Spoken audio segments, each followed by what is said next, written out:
Okay, Bobby, not Bobby. Cassie, can you please start recording?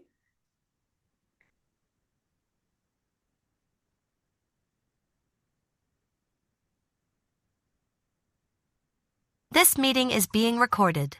Great, thank you. Good evening. Welcome to the August 14th, 2025 Northampton School Committee meeting. I'm Julie Shara, the chair of the school committee, and I will be presiding this evening. This meeting is posted to be by video conference only pursuant to the modification of the state's open meeting law for the pandemic, but due to a posting error that said public comment will be held in person and virtually, the public comment portion of the agenda will be available for participation at JFK Middle School, but the rest of the meeting will be fully remote. Thank you to Dr. Bonner and a member Davis who returned to the building to be present for public comment. That was no small thing to do that, so we appreciate that very much. This meeting and all participating will be audio and video recorded, and we will call the meeting to order, and I'll ask Cassie to please call the roll of the school committee. Mayor Shara. Present. Member Gazy. Present. Member Weisenfreund. Here. Member Seraphy Cox. Member Stein. Present. Member Hennessy. Present. Member Miller. Present. Member LaBounty. Member Agna. Present. Member Davis. Present. We have a quorum. Great, thank you. We can start with the school committee norms. Member Hennessy, you are up for the norms. I don't know if you knew that or were prepared. I did. Well, prepared. I'm going to be really quick. Okay. I'm just going to, sorry. I like our norms a lot. I will just say, I will focus and remind people of coming with an open mind and being open to change based on new ideas or perspectives. It's, other than the brevity, it's one I really value, that we're really listening to each other and being willing to change our ideas. So that's it. Great, thank you. Okay, that means we're moving on to public comment. And as I mentioned before, we are taking public comment in person at JFK, but also over Zoom. If there's anyone at JFK, I imagine that Dr. Bonner would know that, but if there's someone there, please find Dr. Bonner and she will let you participate by in the room there where she is. But for those on Zoom, please use the raise hand feature. As always, you can submit public comment in writing, which is equally part of the public record at northampton-school-committee@northampton-k12.us. And it will be sent to all school committee members. Before you begin your comment, please state your name and your city or town for the public record. The school committee does not respond during public comment as it's the public's time to speak. So while your comments should be directed to the school committee, you'll understand when we don't respond to them. There is a limit of 3 minutes per person unless language interpretation or accommodations for communication disability have been requested. So in which case then the time limit is 6 minutes. So I will be setting a timer to ensure everyone has an equal opportunity to speak. According to the rules of procedure, the school committee receives public comment for a maximum of 90 minutes. So we will be beginning public comment at 6:35. And Dr. Bonner, there's no one there, yes? Not yet, no.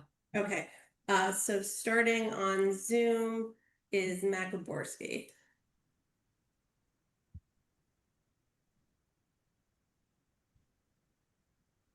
Oh, it's my co-host. Sorry, 1 minute. Okay. You can hear me okay? Yes. Okay. Hi, everybody. After 2 years of angry and frustrated comments, I am now here with a message of hope and happiness. We have wonderful people running for office this year. There will be a preliminary election on September 16th. It's a Tuesday. We have so many people running. It's historic this year. Everybody, please get out and vote. Support Our Schools group has documentation of everyone's voting records, video clips, letters, responses to constituent emails, every piece of data you could possibly want to see to make up your mind about who will actually fund our schools with all of the money we have available. Things are going to look so different in a year, and this is a wonderful time. Our kids are actually going to get what they need. Everybody, please go out and vote. Tell all your friends and your family, everybody get out there and let's get our kids the education they deserve. Thank you. Thank you. Dr. Bonner checking in again. You'll let me know if anyone shows up. Okay. Cindy Mahoney.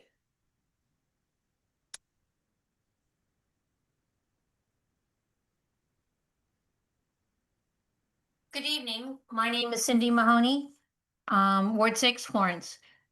Before the school year begins, let's pause and reflect on the joy and excitement, the nervousness and eagerness of that first day of kindergarten.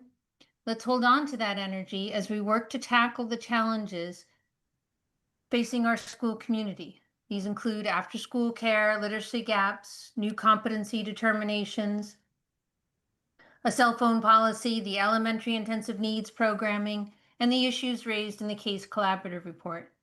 All of these are dependent on adequately funding our schools. Although the news from the federal government is dire, dreadful, demonic, and demeaning, I'd like to share some good news. Mass Advocates for Children sent out a press release after Governor Healy signed the Protect Education Equity Bill earlier this month. I'd like to read some of that, please. We are fortunate to live in Massachusetts because this law explicitly establishes in state law that education anti-discrimination law protects children of all immigration statuses and children with disabilities. It requires schools to provide trained interpreters so families who speak a language other than English can understand and participate in their child's education. It protects the rights of English learners with disabilities to get the special education services they need. And it prevents students with disabilities from being unfairly punished for behavior that is related to their disability, while still keeping schools safe. As summer vacation winds down and preparations for the school year take on new urgency, let's remember that we are united in wanting the best outcomes for all our students. Thank you. Thank you. Okay, next is Rebecca Edwards. Hi, everybody. I am one of the authors of the letter that was sent out on out of school time. I'm so happy that it's on the agenda tonight. I am here to thank you for addressing this topic. I'm a single mom. I have a 6-year-old and an 8-year-old, but this is something that I have been advocating for since my son was in kindergarten, the one that's going into 3rd grade. It's really quite a struggle to balance all of the half days. Of course, now my kids are yelling for me because something needs to come out of the oven. But what I am asking of you tonight is that you do not wait a full year. I hear it. I hear it. I hear it. I will be right there. That you do not wait a full year to implement changes. Please put something in place at least to mitigate what's going on at Ryan Road, the only school that doesn't have 2 options for folks. And then look to the future to build something more robust and equitable at all of the elementary schools. I really think that wraparound care is going to draw people to the district the way like a solid education during school time draws people to the district. Thank you very much for your time, and I look forward to hearing the rest of the meeting. Thank you. Next is Ronnie Gold.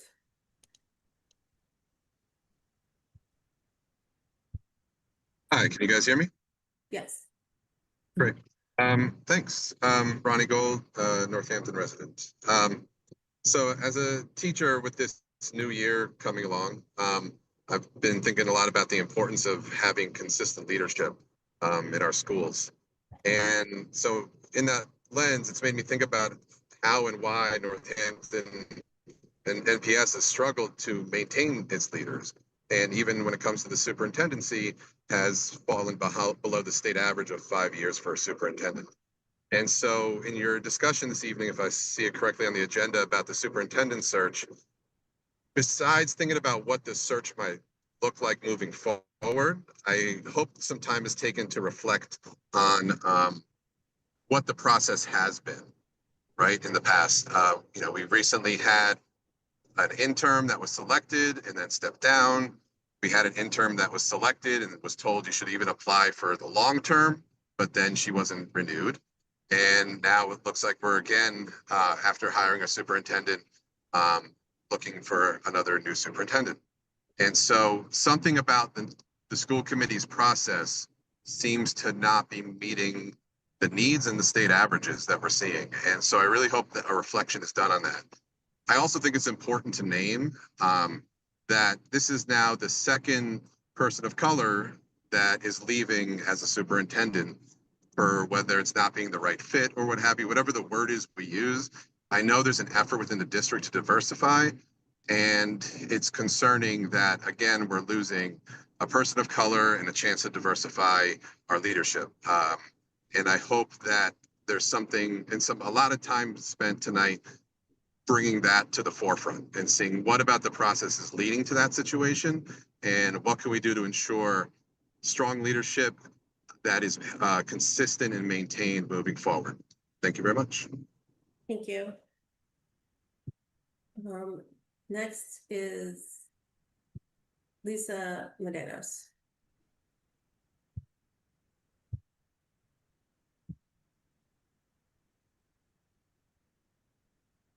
Thank you. Lisa Medeiros, Florence. Mayor Chiara, in your speech at the 35th anniversary of the Americans with Disabilities Act event at Forbes Library, you mentioned the curb cut effect, which is when a design feature created for a specific group can unexpectedly help others. So for example, cutting curbs for wheelchair users ended up also helping others with mobility issues, folks pushing strollers, people riding bikes, etc. You went on to say that the attack on disability rights by the Trump administration is therefore an attack on all of us. Connecting disability rights with the larger population is important, reminds us that disability rights are human rights, but connecting them in the sense of how they can also benefit the rest of us, and that's why Trump is attacking them, misses the point. The attacks by the Trump administration on disability rights are not attacks on all of us. They're attacks on disabled people, on purpose, deliberately, directly, on their bodies, their rights, their access to resources, which includes housing, healthcare, and education. The overt eugenics-based ideologies being spewed by the current federal administration are dangerous, they're disgusting, they're ableist, they're violent, and they will harm disabled people intentionally. Policies and funds to support disabled people, including disabled children, should therefore be defended not because of how they might benefit the larger community, but because disabled lives matter and disabled children matter. Focusing the attention on the fascists in the White House, while ignoring your own budgetary choices that have defunded our schools in Northampton, choices that have prioritized capital over children, and choices that have harmed our most vulnerable in our school system, is just a deflection from the fact that you, Mayor Chiara, are complicit in the attacks on disability rights in this historic moment, whether intentionally or not, Mayor. That is the impact of your budget choices, and they are choices. We should always defend and support disability rights, not just when they benefit the rest of us. In fact, sometimes they might disrupt the rest of us, our perspectives, our social structures, our comfort, even our finances. Budgets are moral documents, and disabled children matter, as does their access to a free and appropriate public education. When you defund public education, you harm disabled children, period. It's a reverse curb cut effect, Mayor. Again, whether intentionally or not, that is the impact of your budget choices. And we've been telling you this for almost 2 years now. I and many others look forward to electing a new mayor who will defend the rights of disabled children in Northampton by supporting public education. A new mayor who will prioritize children over capital, over bond ratings, over private equity and development, over liquor licenses, and over robust savings accounts. A new mayor who will wholeheartedly, intentionally, overtly, and unapologetically fight for and choose to fully fund our schools. Thank you. Thank you.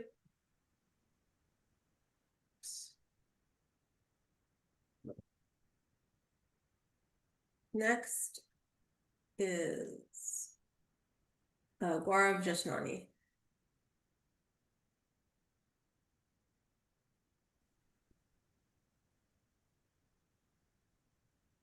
and I'm requesting accommodations. Okay. Let me Sure. start by saying I appreciate the effort that most of you made earlier this year in approving the strong budget before the mayor single-handedly gutted it. It seems like for some time now, the leadership of our city and our schools has been asleep at the wheel. This is crystal clear in the new case collaborative report on our system, which I believe you'll be discussing today. We paid for this to get an objective sense of where we're at, and the report identifies, quote, a deep erosion of trust between families and the district that has persisted for many years.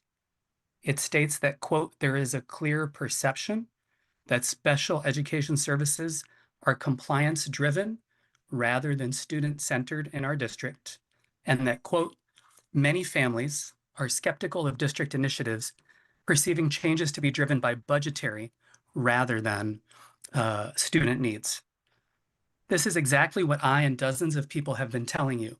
The report also describes what we need: transparent communication, authentic engagement in decision-making, and consistent follow-through are needed to rebuild trust. The superintendent has been doing the opposite while running our district into the ground. As one of the only people of color in this meeting, thank you to the school committee for firing her effective next summer. The special education director, Matt Holloway, has been doing much the same. He walked into a hot mess and he's been adding fuel to the fire. I can tell you exactly what's not helping. Our district systematically refusing accountability.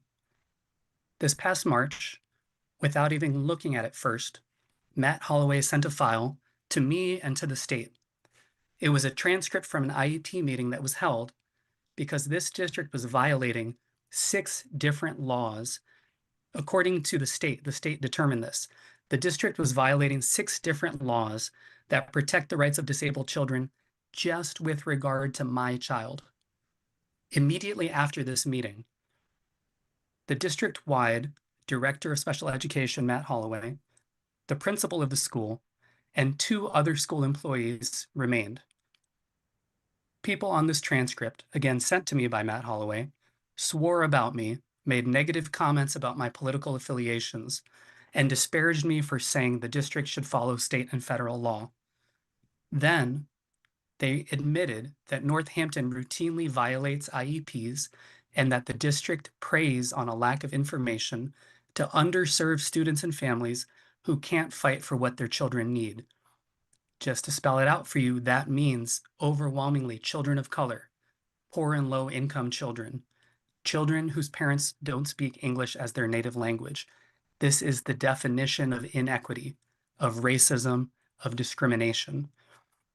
I got a report last week from the district, a report of the investigation that the district made into my concerns about this transcript, about retaliation that also happened at that time. And the report says that no policies were violated, even though all of what I just shared with you was in writing. I'm disgusted at the findings, which took almost 5 months to issue, but I'm not surprised. As verified by our State Department of Education, we have school leaders lying to parents and violating disability laws left and right. But the buck stops at Mayor Chiara. Mayor, I hope you are listening to me and that you hear me loud and clear. You're the one who has gutted our schools and reduced staffing year after year. That's your responsibility. The mayor is the one who shredded our school committee's budget this year, despite your efforts as a group. Together with Director Matt Holloway and Superintendent Bonner, she's the one who ultimately failed my child and continues to fail all of our children.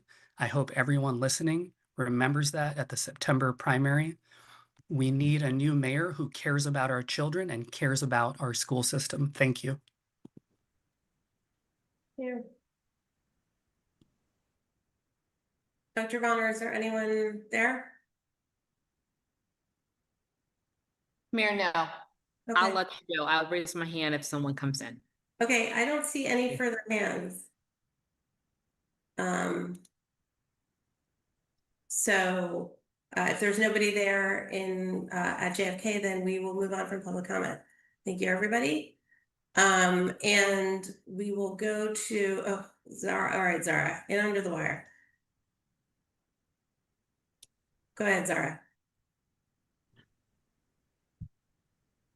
Hi, I'm driving right now. I cannot find where this meeting is, and I'm trying to make public comment, but I really don't want to do it while I'm driving because that seems a little bit unsafe. So can someone please tell me where this meeting is, and then wait 3 minutes for me to get there because I'm failing AP school geography because I have no idea what school that is, and I've been trying to find it for half an hour. I'm really sorry. Okay, so the meeting was meant to be fully remote, and not in a building. It was posted incorrectly in that it said for public comment it would be taken in person and remotely. So so Dr. Bonner and Member Davis are at JFK near the front door if someone were to come in person. So if you want to go there, that is where they are. Okay. Oh my gosh. Okay. So I was there and then I went to NHS and now I'm in a parking spot. So Okay, they've been there for a bit, but yeah, no, I just, it said building closed. So we turned around because we thought it was closed because it said building closed. So, I mean, I guess that's my first point is that these meetings have been not very clearly communicated to the public about where their location is going to be. And if it is. Are you doing your public comment now? Yes, you can start my time. Okay, go ahead. Yes, these meetings haven't been very clearly communicated to the public, and they should be. Secondly, about the cell phone policy, I am really nervous about saying locked up in the policy. I think that we should make it a little bit more vague to start with because I don't think NHS has the infrastructure for this. Also, there's no specificity about grade level, which is something we discussed at or you guys discussed at the last meeting as being a possibility. Thirdly, again with like the locked up thing, too many people are coming and going, and I know I'm going to have 2 Smith classes second semester, so I don't know if my phone is going to be locked up for the entire school day like it says in the policy, or if I'll be able to take it when I'm going off site, because that seems like something that should be able to happen if I'm going to be like going in a car. And thirdly, or is this third or fourth? I don't know. You tell me. I'm really nervous about just having the method of locking the phones up being at Dr. Bonner's disposal. I feel like a lot of people blame you, Mayor, and Dr. Bonner for a lot of things, and I don't necessarily agree with you on every issue and every decision you make and everything you say, but I really worry about Dr. Bonner being scapegoated to our community with having to make a decision about the cell phone policy with no support from the school committee, and I don't want that to happen to her. Especially in this last year when we know her contract isn't going to be renewed. There's no reason for the school committee to back her necessarily. So that's what I worry about, and on a more personal level. So I think the wording of this policy is not there yet. If you want to talk about it with me more in depth, I know you're going to say I'm its biggest hater. I'm really not. Then I'm always at my email, so you can always email me. Thank you so much. Oh, and I'm Zara Usman. I live in Florence, by the way. Thank you. Zara, can I ask you a practical question? Yes. You said we, are there other people in the car, and are you showing up to public comment? This is public, or I just public commented. No, just Scarlett's with me.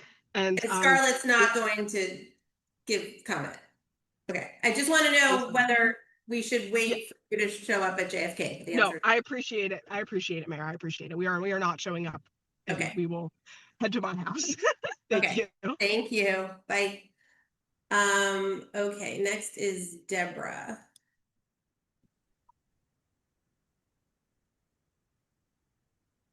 Hi, everybody.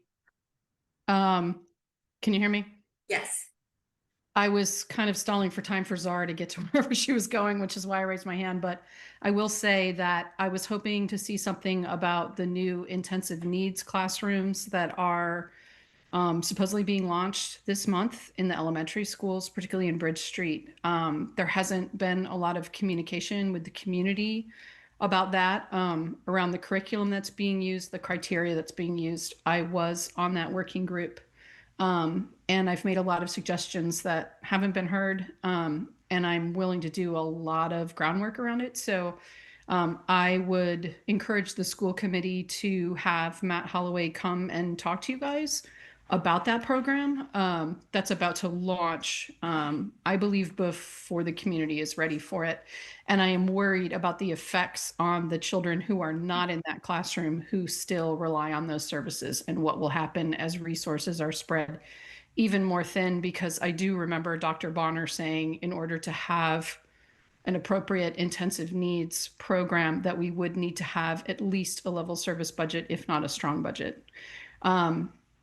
After coming to these meetings for almost, I don't even know how long it's been now, a year and a half, trying to give a voice to voiceless students who are also sometimes AP students, I was a little surprised last meeting to see the high school teachers be put back in when AP students came and spoke on those behalfs, or those parents, although some of us parents have been talking about that for a long time, on behalf of our kids who can't necessarily negotiate on our own. So I'm really worried about those voices not being heard going forward. And therefore, it does sort of fall into this program that's happening on the elementary level, offering student voices, students who would have been in those kind of programs, and talking to students who have had those types of programs in the past is very important for a successful program.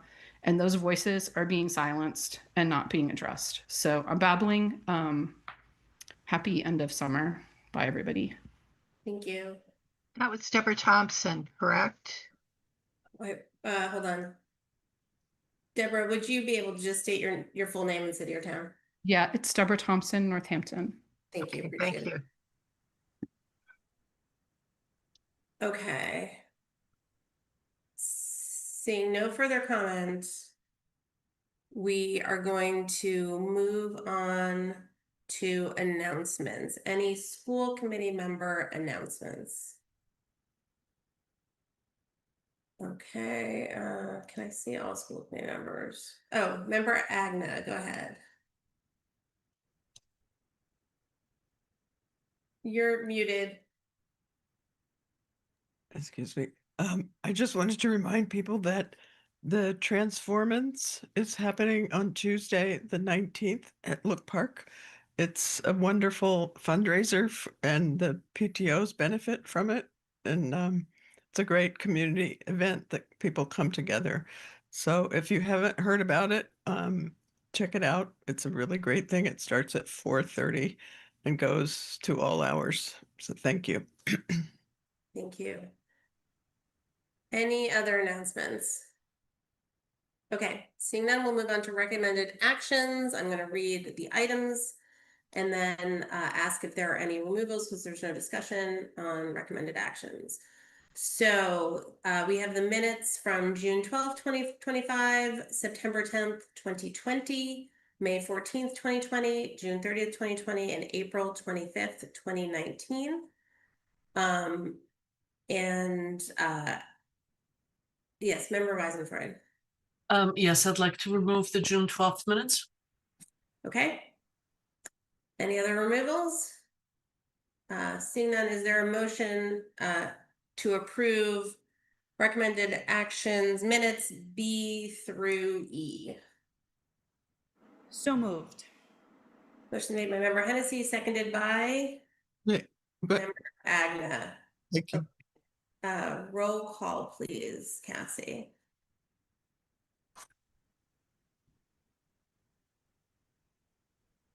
Cassie, you're muted if you're roll calling. Member Gazy, Yes.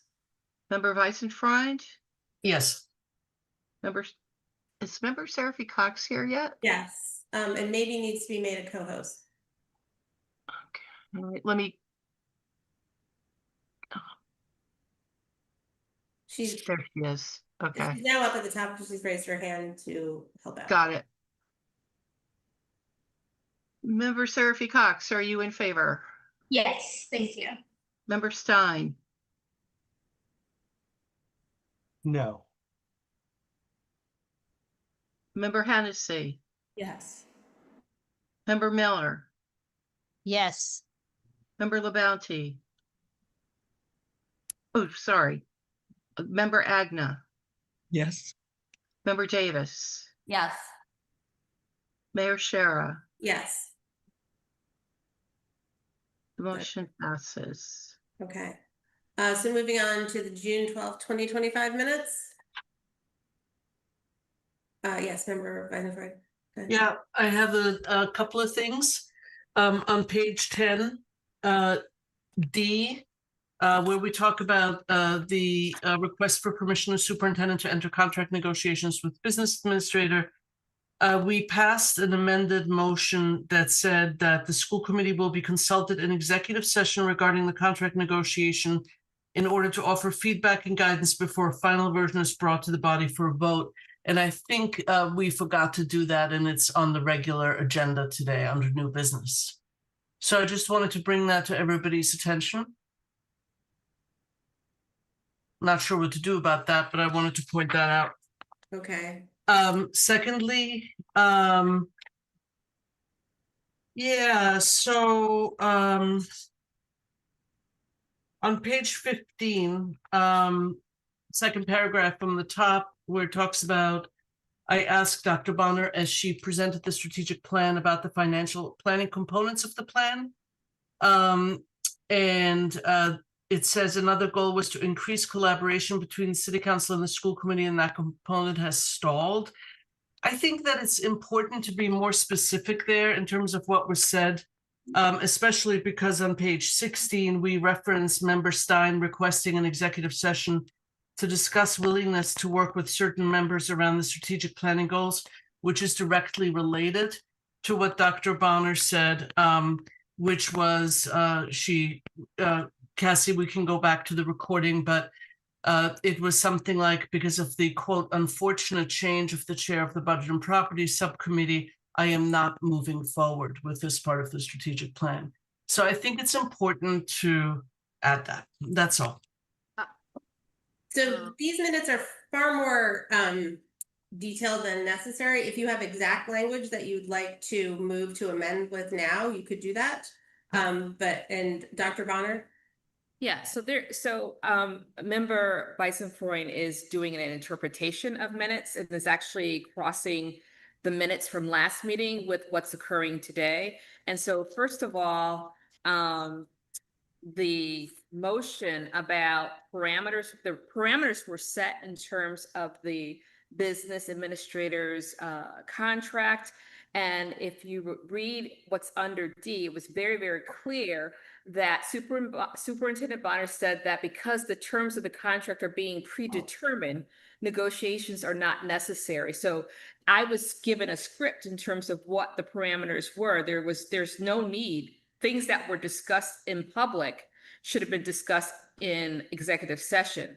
So you've already really literally had that discussion in terms of the parameters and what was set for the business manager, the business administrator's contract. It was specified. It said 2 years and it said 3%. So there's no need to negotiate if you've given me the actual parameters in which I have. And I'm sure that other members of the committee will recollect that and will bring that up.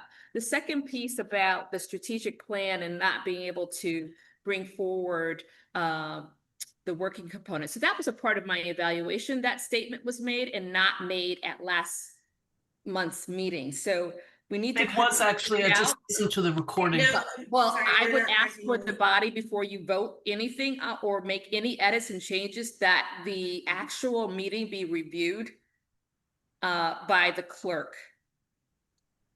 I agree with that. Fine.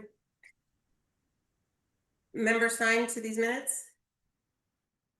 Yeah, I did make a motion to impose the 3% cap. It was voted down by the body, so that motion did not carry, specifically because there wasn't agreement by the body at that meeting to support my proposal.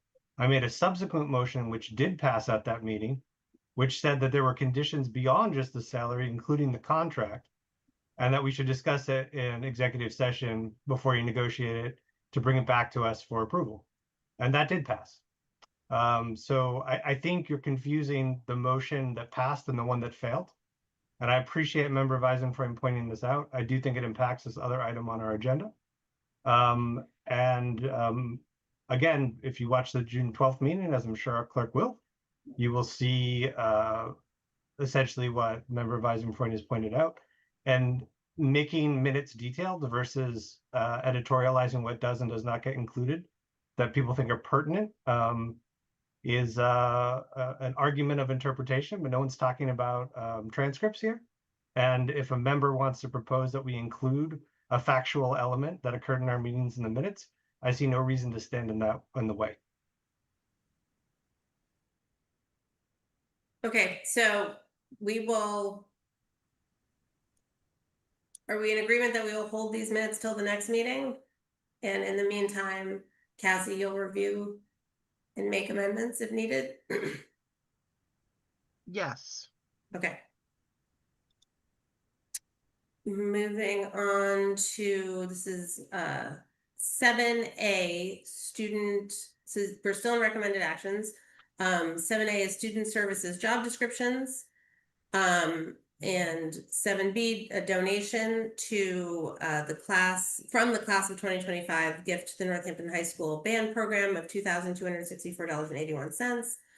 And C, a donation from Inspire Arts to the Northampton High School band program of $800. Is there a motion on these recommended actions or any removals? And then is there a motion? Okay, is there a motion to approve?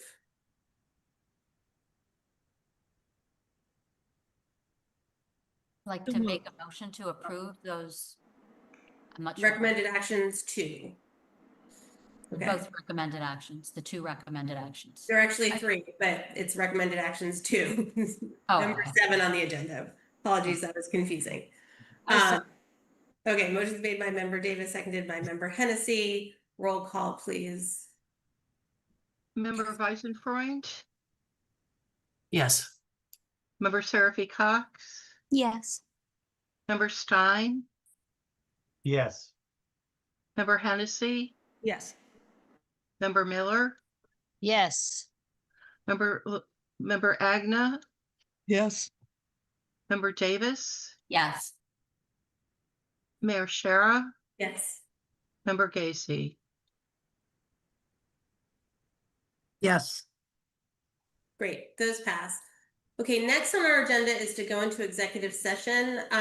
I suggest we recess for 15 minutes as we move into executive session. And that way, Dr. Bonner and Member Davis, if you want to leave from JFK now that this section's done, you can get to somewhere else. And then we will convene in executive session.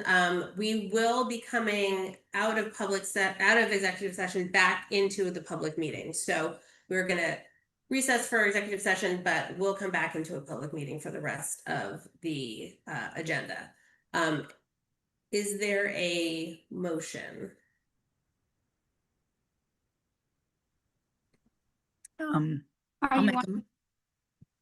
Oh, sorry. Are you wanting a motion to go into recess or a motion to go into executive session?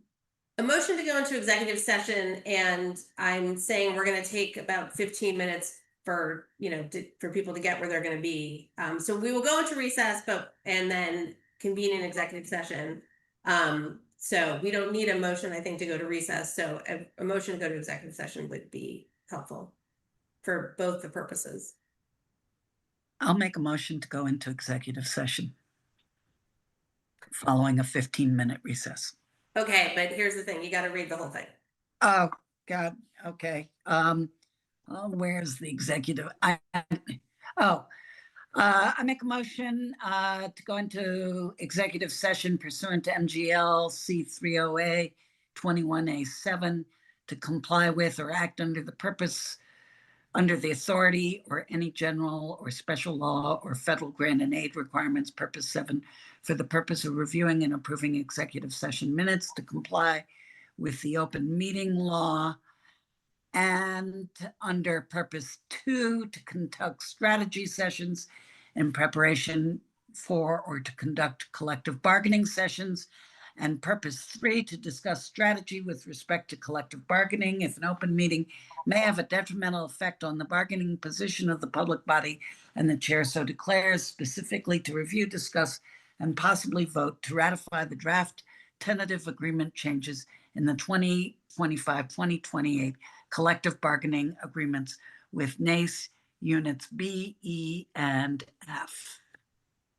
Great. The first purpose that you read, there was a little bit more to it. Could you just add, so this is for the minutes to comply with open meeting law, general law, chapter 30A, subsection 22 FG. Yeah. Oh, to comply with open meeting law GLC 30A sections 22 F and G. Great, thank you. Okay, motion's been made by member Gazy. Is there a second? I'll second. Seconded by member Miller, I think. And again, we will be going into executive session and then coming back into a public session after executive session, for anyone who is going to stick around. Cassie, roll call. Member Seraphy Cox, Yes. Member Stein, Yes. Member Hennessy, Yes. Member Miller, Yes. Member Agna, Yes. Member Davis. Member There she Davis is muted. Okay, yes. Mayor Shara, Yes. Member Gacy, Yes. Member Mike Feisenfreund. Yes. Great. Motion passed. Thank you. Okay. Recording in progress. Oh no.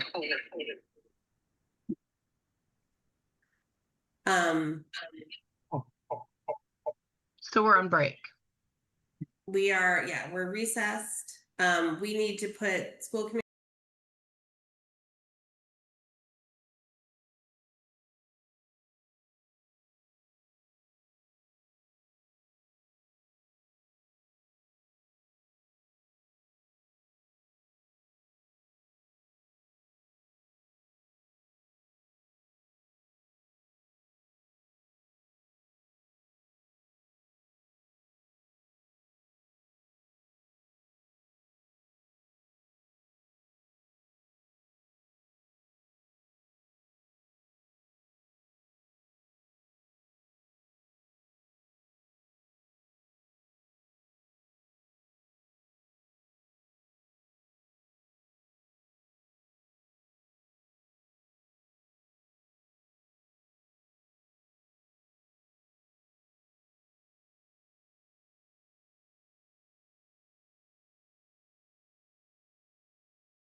section 9, which is new business.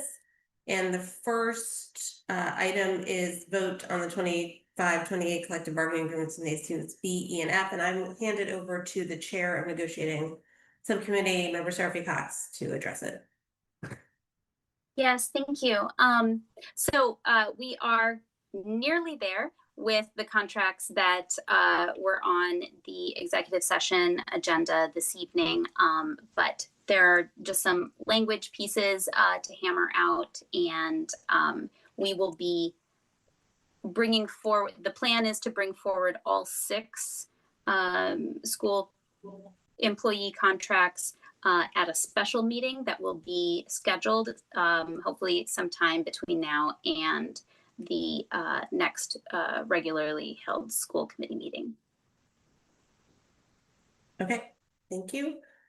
Next item of new business is B, approval of business administrators 2-year contract at $147,847.02 for FY26. And for FY27, $152,282.43. And Dr. Bonner.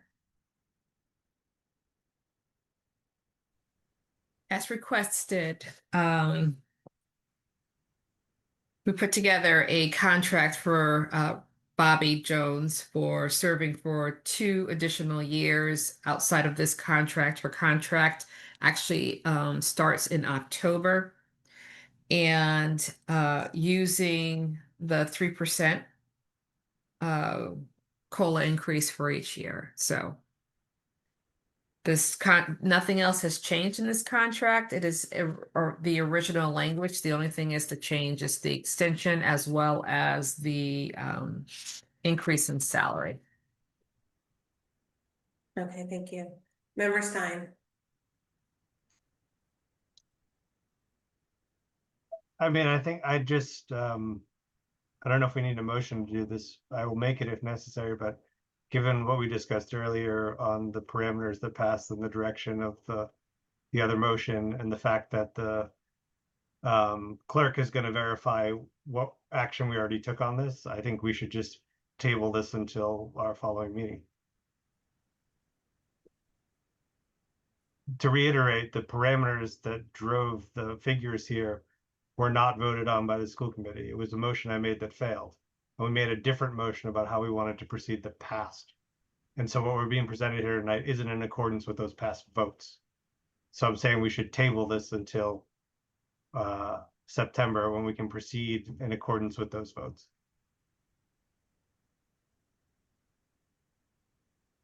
Any other discussion?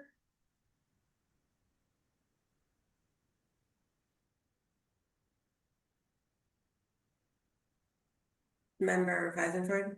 I mean, I obviously agree with it. I brought it up earlier. I think we should do what we voted on doing and do it in the way that we voted on doing it.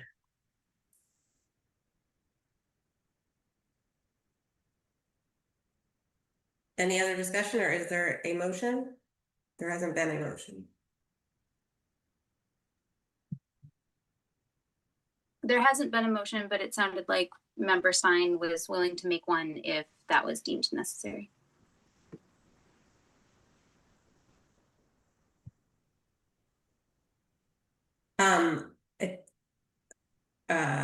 Yeah, why don't we take a vote on tabling it to a time certain, which would be the next meeting. Sure. Make a motion to table item D under new business, approval of business administrators 2-year contract to our next school committee meeting in September.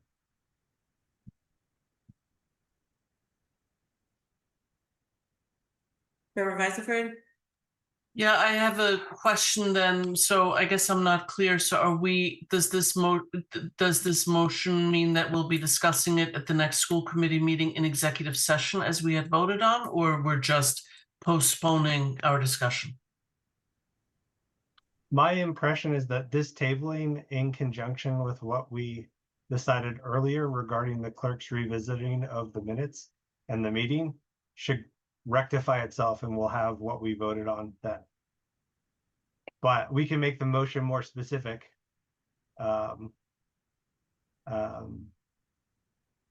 If that's what folks want. So if it has to be an executive session, it needs to be, it won't be on the agenda for executive session unless it's determined that it needs to be on. So if that's the goal, then it should be part of the motion. Right, but I'm saying, like, having listened to the meeting, it's already there. So when the meeting's listened to, it will have to be followed because it was already the vote. Like, there's no ambiguity about what we did. I understand there's some disagreement about the memory, but we watched the meeting recently. It's pretty clear. But fine, I'll revise the motion. The new motion is to table new business item D, approval of business administrators 2-year contract to our next regularly scheduled school committee meeting in September, in which we will abide by our previous meeting's vote regarding how we want to proceed in executive session with the contract discussion. I'll second. Okay, motion made by member Stein, seconded by member Rutherford. Member Seraphy Cox. Just a question, if this motion fails, does that undo the whatever motion we made last time? You know what I mean? Like, Yeah, it's a good question. Yep. Yeah, we're in that territory. It's unclear. Bobby? Can you unmute? Can you make Bobby a co-host when you get a chance, Cassie? No, she did. Oh, no, it doesn't I say. think. No. So my only question is, should I be looking for other employment? No. Well, I mean, it's August. I think my contract's up October. And so September, I don't want to be left waiting too long. So I guess I have some questions around that. I mean, my vote last time, I think I'm out of order. I'm sorry, but my vote last time was really about the process. It has nothing to do with you. Member Rutherford. Yeah, I mean, I completely agree. I guess I'm just asking for some clarity, right? So the minutes state unambiguously that the motion passed that we would discuss this in executive session. And I guess there was an oversight and it was not scheduled in executive session. So from a rules perspective, how do we manage that? It seems silly to have to make another motion to do what was already passed that's on in black and white, right? So there was an error made in the way it was put on the agenda. So can we just agree to, because there was an error made in the way that it was presented today, that we would discuss it in executive session next time? And again, Bobby, to me also, this is absolutely it's a procedures issue. So as there's going to be a special meeting scheduled, we certainly hope between now and September, why don't we put it on the agenda under executive session for that special meeting?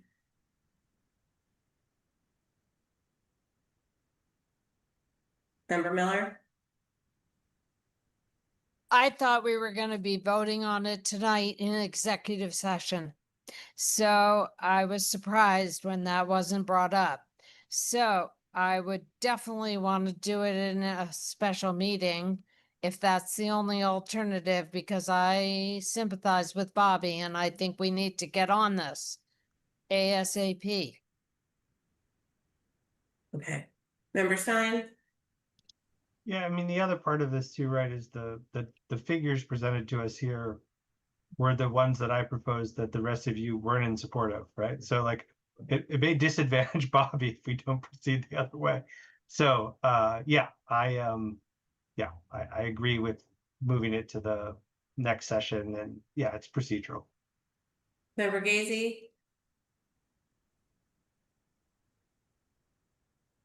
You're muted. It just seems like a whole lot of hoo-ha to me that we're not voting on this when there wasn't negotiation because we gave limits and we arrived at a salary within those limits. You say no, Mike.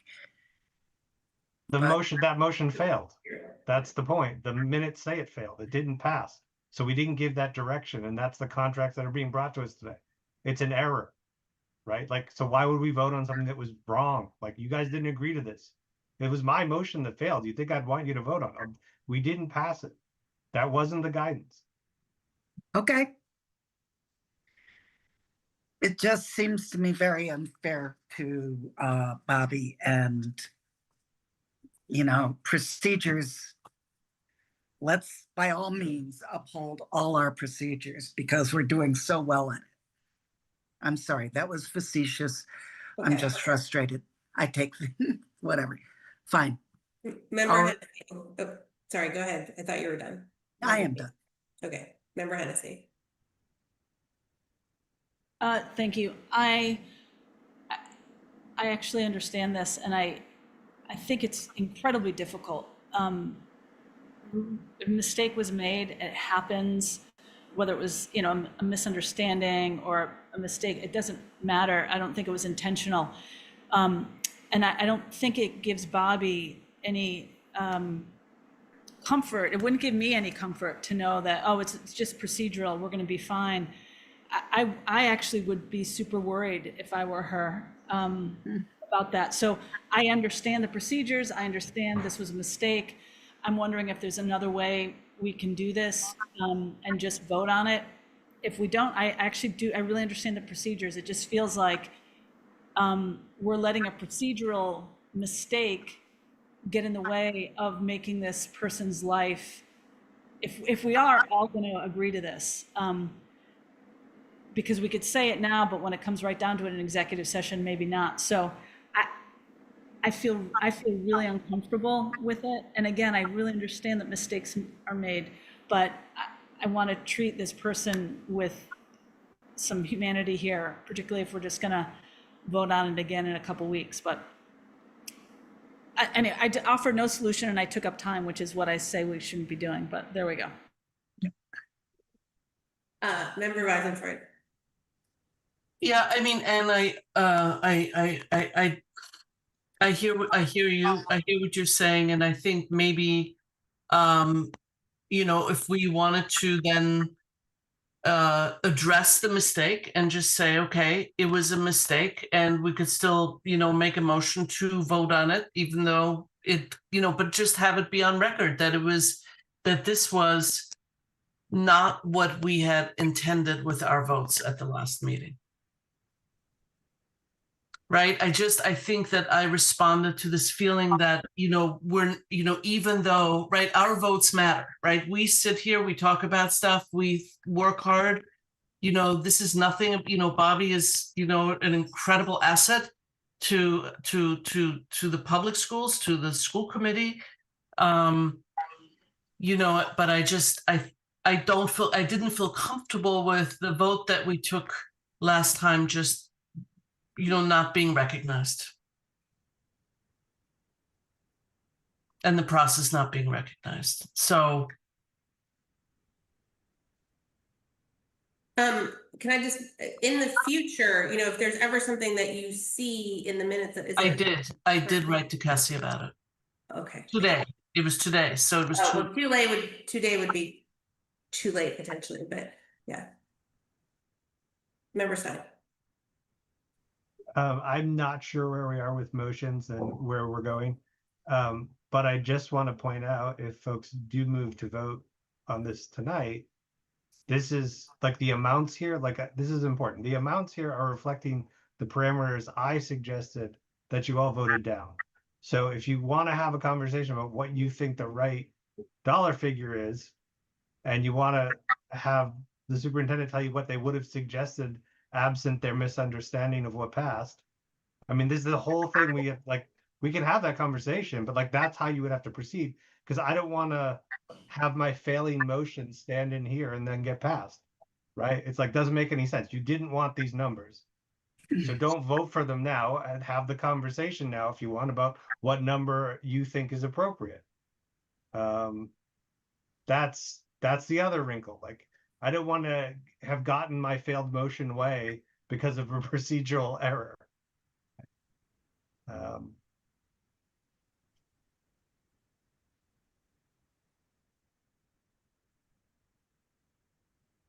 Okay, how does the committee, Member Miller, and then let's move towards some direction.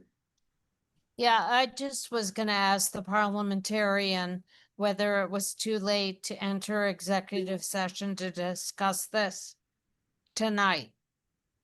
It hasn't been noticed. Yeah. It was not correctly noticed for that. Yeah. So unfortunately not.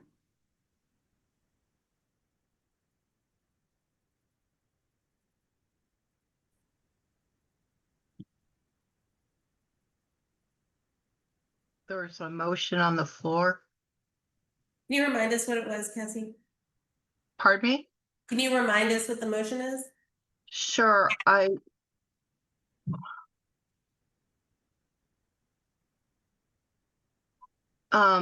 of an abundance of caution, I was planning to go to the tape, but the general gist is motion to table to the next meeting, meaning the one before the next regularly scheduled, in which we will abide by the previous meeting's vote. ...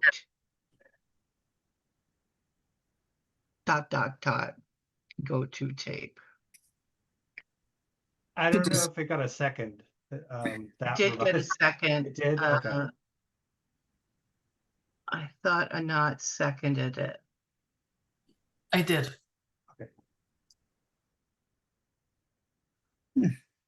Okay, so that's what's on the floor. Should we move to a vote on that? Can we do, I'm sorry, I'm interrupting. Can I talk? We're gonna see.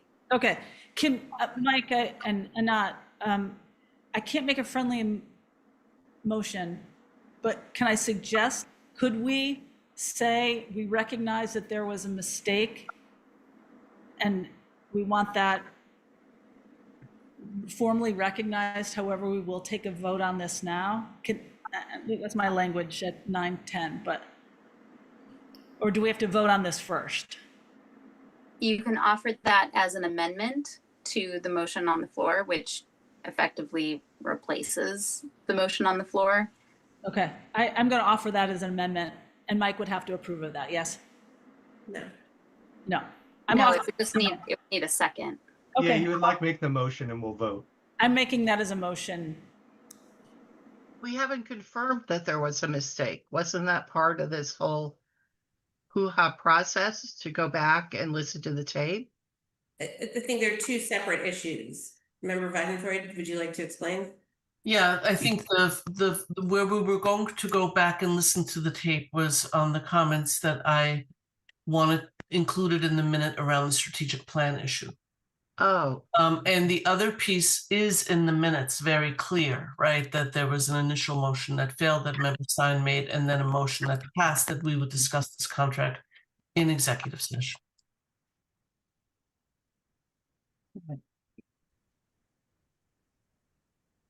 So the motion is what Member Stein said, adding in recognition of the error in the minutes? Or something close to? A recognition that what was in the minutes wasn't then actualized on the agenda for today. Okay. So it's not your problem, Cassie. Don't worry. But that my motion includes, but we would vote on this tonight, on her contract. Okay. Yeah, so the amendment, right, that's being proposed also includes an acknowledgement that there was a mistake and that we should vote tonight, right? I think that's the amendment that's being. Yes, that's. Motion. Okay. Are we ready to vote? I don't believe there was a second. I'll second that. Okay. Second. Came from Ann. Ready? Yes. As long as there's no further discussion. Yes. Member Miller, Member Miller, why, you're muted. Sorry, yes. Member Agna, Yes. Member Davis,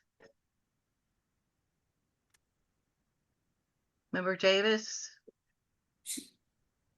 You can't unmute? Now I can. Thank you. Yes. Mayor Shara, Yes. Member Gazy, Yes. Member Weisenfreund,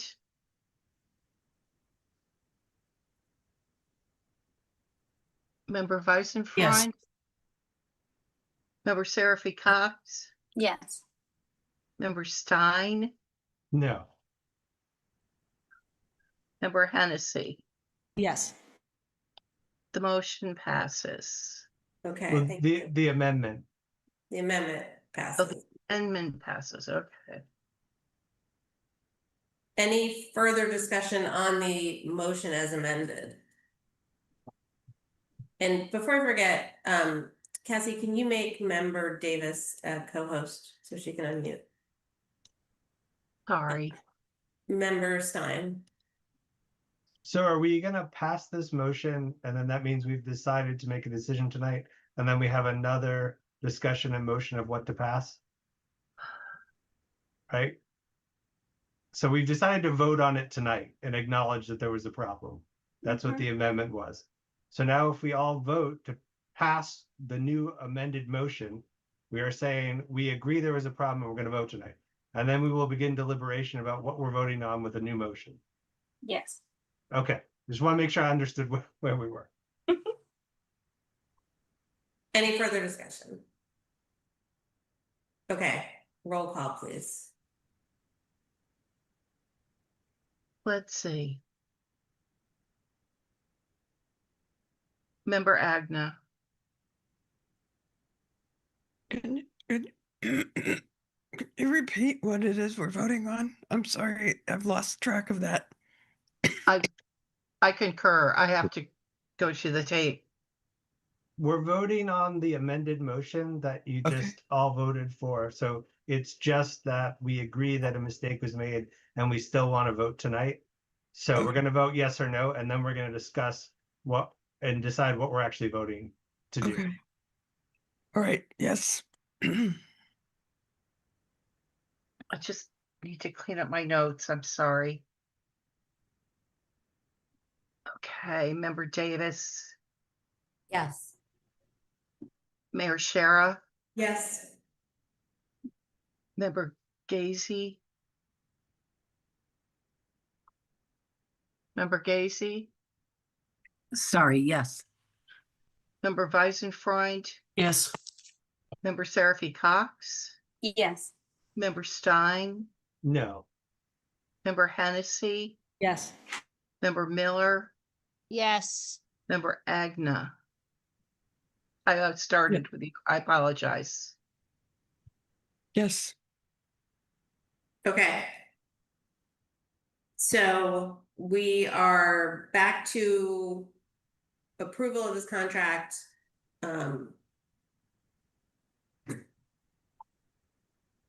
With the amounts that are on the agenda. Member Stein. I'm interested to hear what suggestions folk have on the percent increase, right? So this is tied to a 3%, which is to mirror the contract, and you all didn't want that last time. So I'm wondering what percent amount or flat figure you think for FY26 and FY27 would be more appropriate. Or maybe you've reconsidered, I don't know.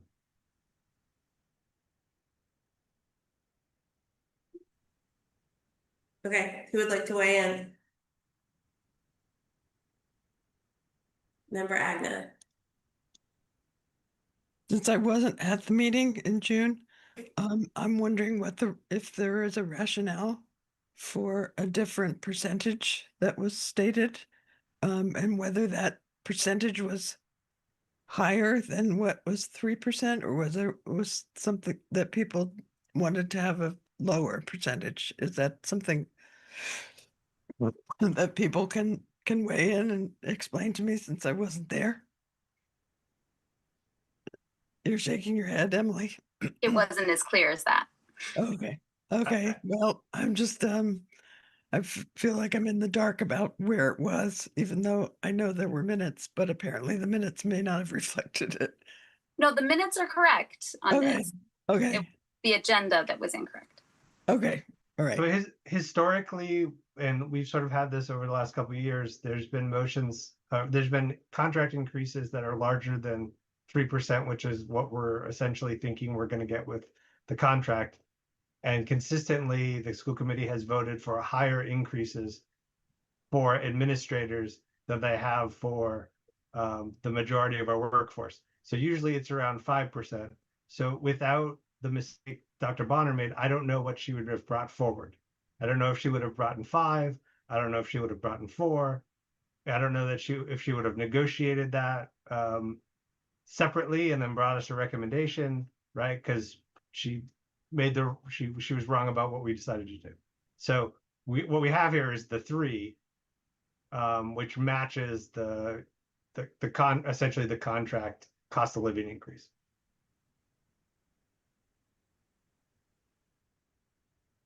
Member Seraphy Cox, or is your hand up anew? I was reading Yes. the minutes. Okay. Yes, I just want to make a motion to pass the contract that is presented in the agenda. Do you need me to read out the numbers? No, I think we can. I read them before, so it's what's on the agenda. My second. Seconded by Member Hennessy. Any further discussion? Yeah. Oh, you do? Yes. Yeah, I'll just say that I'm very frustrated with the process. Again, it is not at all about Bobby. It is about the process. I have been through many approvals of administrator contracts on this committee, and the process needs to be improved. It's all over the place with these sorts of contracts. The past practice has never been. It has more often reflected like just what I'm losing my words. I'm sorry. I'm just saying that I've been frustrated with the process before. And so it's not about the person, it's about the process. But I want to move this forward for that. But I'm definitely,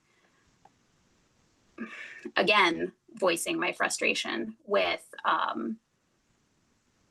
how this process, has been handled with other contracts and how it was handled with this contract. Member Stein?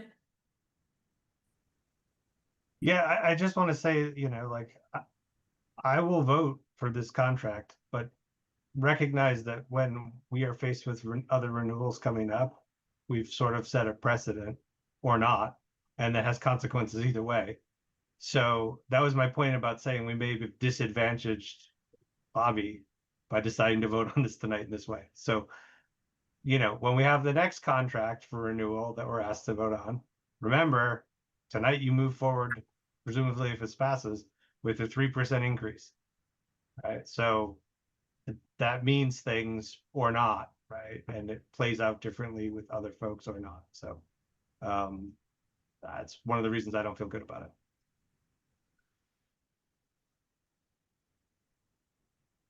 Okay. Is there any further discussion?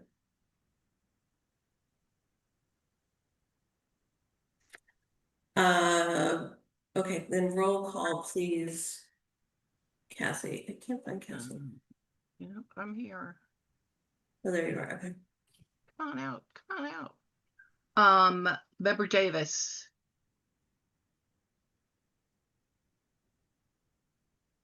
Yes. Mayor Shara, Abstain.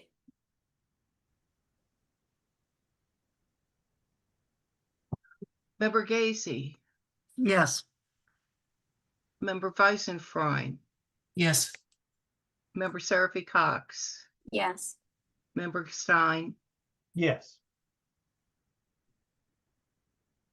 Member Hennessy, Yes. Member Miller, Yes. Member Agna. Yes. Motion passed. Okay, thank you. Moving on to item C, this is contract approval for special education legal services to Nuttall, McAvoy, and Joyce for a rate of $240 an hour. And I think there was a request to put this on the agenda. Superintendent Bonner. Yes. So about 2.5 weeks ago, I sent a request for approval of a contract for special education legal services. The firm's name is Nuttall, McAvoy, and Joyce. This would replace the current firm that we are using, and their rate is $240 per hour. Now, I will caution you that we still have some legal issues that our current firm is working through with us, and until those are completed with continuity, she has agreed to continue working with the district. But anything new that comes or any issues that come our way, we would like to have this new firm work with us. Any discussion? Member Stein. Yeah, I'm curious why we chose to switch firms and what the rate difference was. And also what work the prior attorney is conducting for us. What's the mix?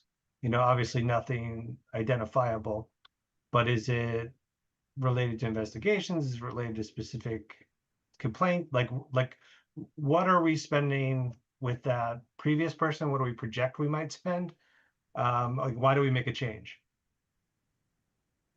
So first of all, the current firm is only one single individual. And with the caseload in which this district has in terms of our needs, our special ed caseloads, we found that it's better that we have another firm that has a larger constituent that we can draw from. And then the cost savings or cost differences is that the current firm charges $270 per hour, where the new firm that we are selecting is $240 per hour. As it pertains to pending legal issues that our current firm is working on, so they are related to investigations and other things, but if I would say them, they would become identifiable. Thank you. Any other discussion? Okay, seeing none. Is there a motion to approve? I move to approve. I second it. In it. Second. Motion made by member Hennessy, seconded by member Agna. Any further discussion? Roll call, please, Cassie. Mayor Shara, Yes. Member Gazy, Yes. Member Weisenfrein, Yes. Member Seraphy Cox, Yes. Member Stein, Yes. Member Hennessy, Yes. Member Miller, Yes. Member LaBounty, oh, sorry, Member Agna. Member Agna, you're muted. Sorry. Yes. Member Davis. Yes. The motion passes. Okay, thank you. Moving on to D, superintendent evaluation. And I'm so sorry, member Agna, to hand this over to you because you sound like you feel terrible, but I do feel terrible, but I will try, and I will welcome any input from my members. Member Miller and Member Hennessy are also on the evaluation subcommittee. So I wanted to just begin by saying the school committee has three main responsibilities: and the district budget, the rules and policies of the district, and the hiring and evaluation of the superintendent.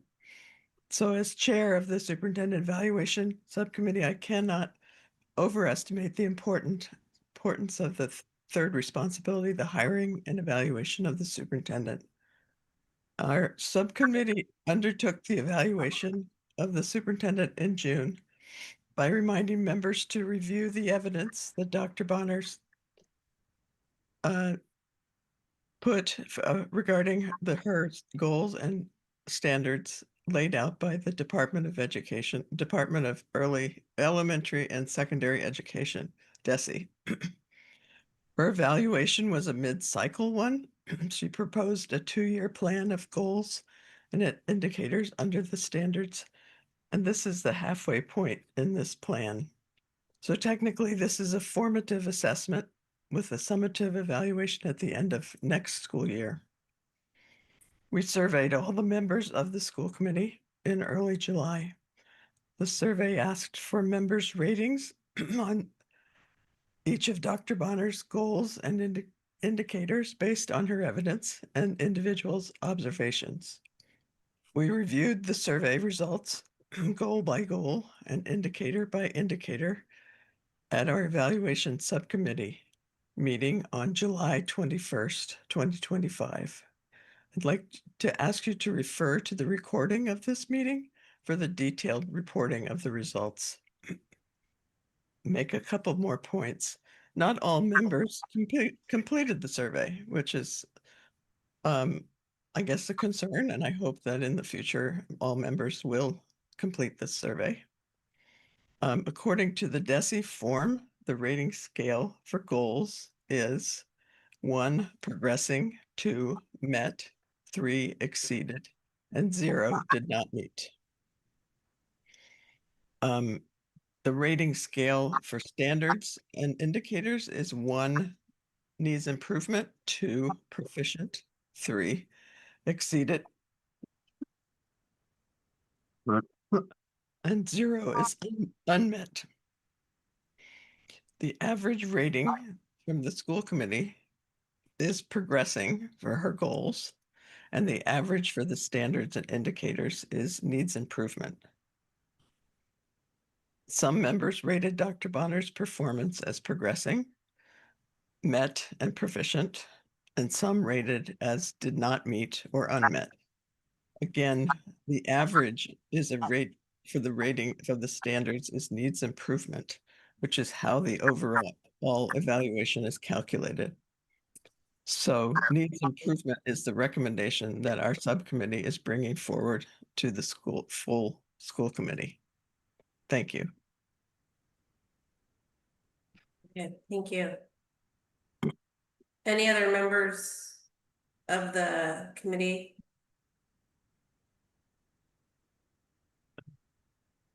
Gwen did it well, hoarsely, but well, reporting out in terms of what we did. So I agree. Gwen, thank you for reporting out on that. Thank you.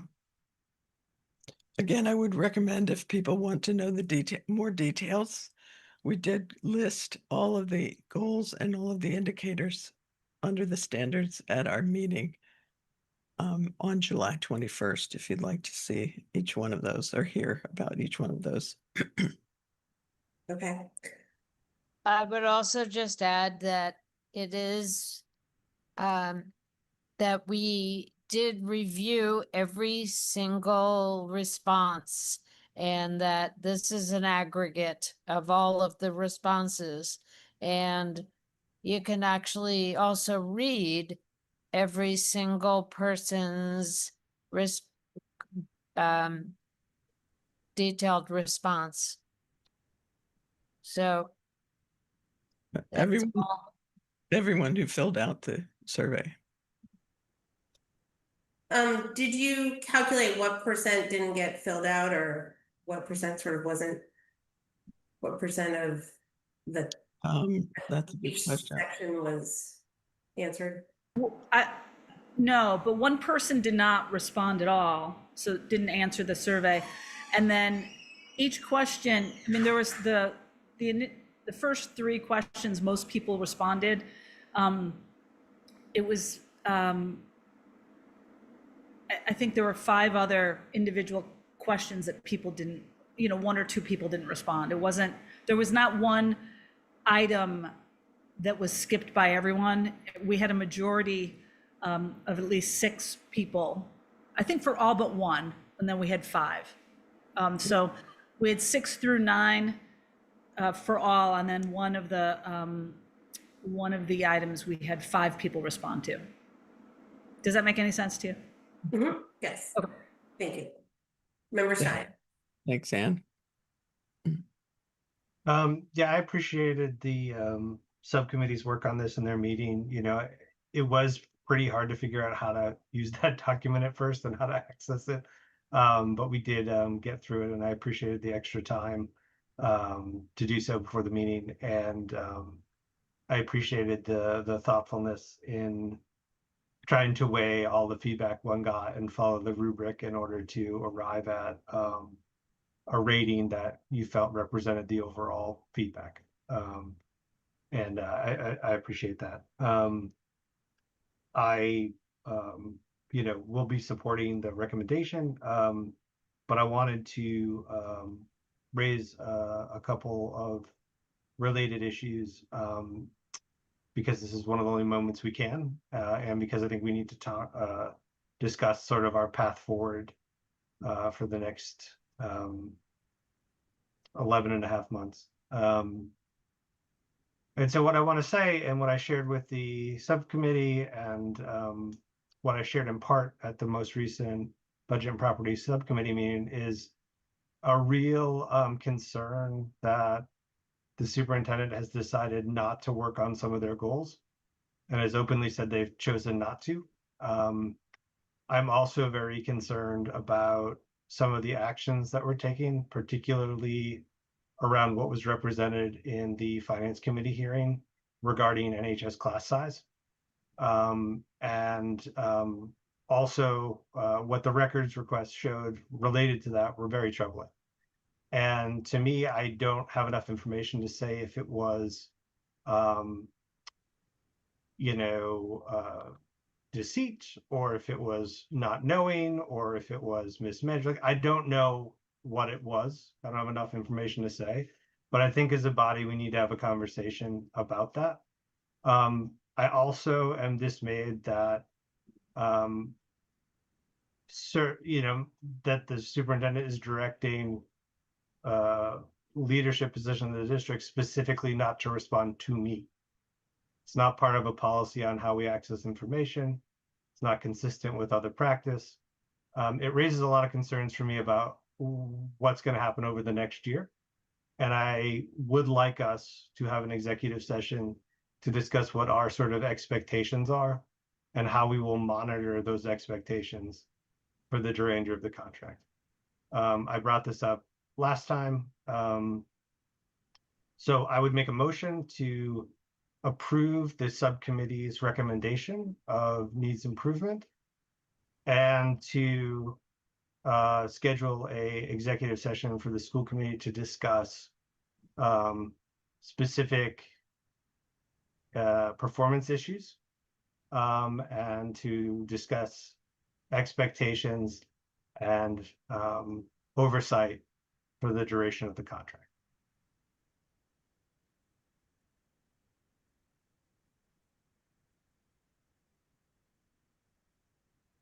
I'll second the motion. Motion made and seconded.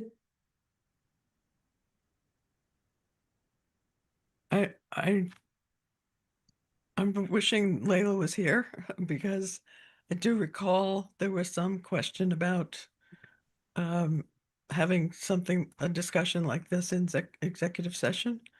So I'm wondering if this is something we could ask for her input on and return to that at the end, and maybe in our next special meeting that we're going to have before our September meeting? Is that something that we could do? Because I just want to make sure we're doing the right thing in this regard for Dr. Bonner. Yes. Agreed. Thank you. Member. I agree with that because I'm not comfortable just talking about this in open session. I think this is just like anybody else's employment. I think this needs to be discussed in executive session. And then there are parameters around it. And that's what I was saying, is there are parameters around what can be discussed even in executive session. So that's why I want to get an attorney's thoughts on this. Sorry, I'm so pathetically talking right now. Okay. Member Stein. Yeah, I just want to clarify that the motion is merely to decide that that's the conversation we want to have officially. It's not to have it tonight. So what I'm hearing from you is that you want to have that conversation, and of course we should get the guidance on how to properly notice it and carry it out by our attorney. Totally agree. The motion is just saying we agree that we're gonna pursue this to have the conversation. The reason for making the motion is because the motion theoretically should mean that push will come to shove here, and so far requests for this have not materialized. So that's why I'm making it. But all the motion is asking you tonight is if you agree that we should have an executive session conversation about this, to make sure that we schedule it.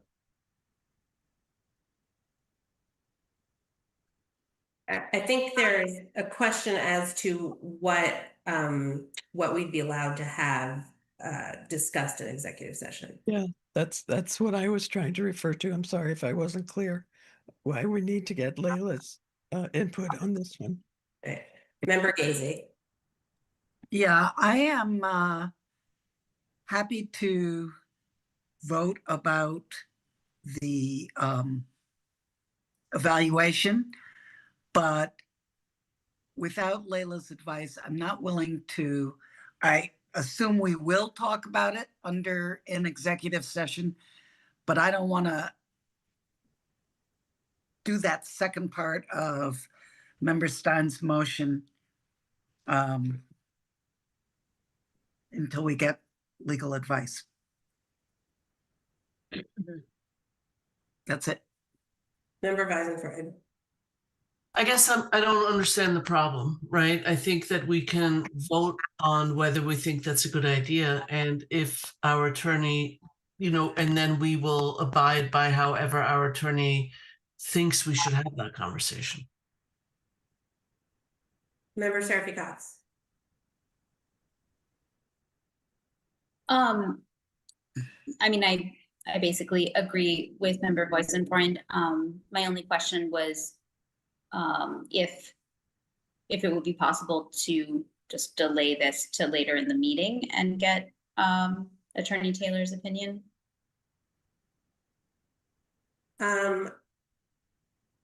If not, that's fine. It might be hard to do to capture it and get it to her and get a response. Okay. Well, I'm in favor of the motion.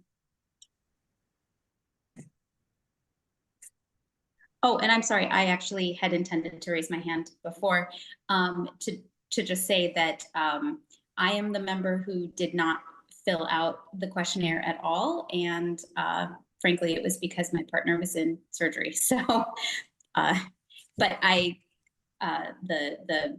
the subcommittee's work my input would not have significantly changed the outcome of the subcommittee's work. I agree with it. And so I support their recommendation. So Cassie, could you repeat what seems to be the motion at this point? I think this is the motion. To accept the recommendation of the Superintendent Evaluation Subcommittee and have executive session discussion about this if I made this part up. if in accordance with open meeting law. I would say like the other part of the motion was regarding how we're going to address certain issues and how we're going to plan for the next 11 months of oversight. That was what I wanted to do in executive session. It may be that the attorney comes back and says, well, you can do this, you can't do that. Fine.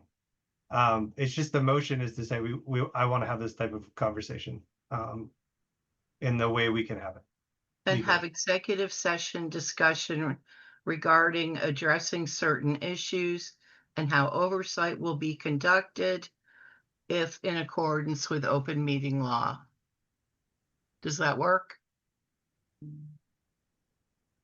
Maybe switch out in accordance with open meeting law to with the guidance of our attorney. Okay. Got it. If I may, I'm a little concerned about the language of saying to discuss certain issues.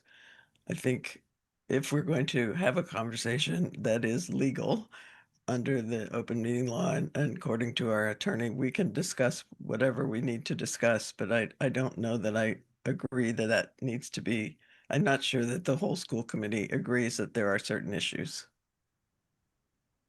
And I'm not saying that we don't agree or that we do agree, but I just think that that's putting words into the mouths of all the members.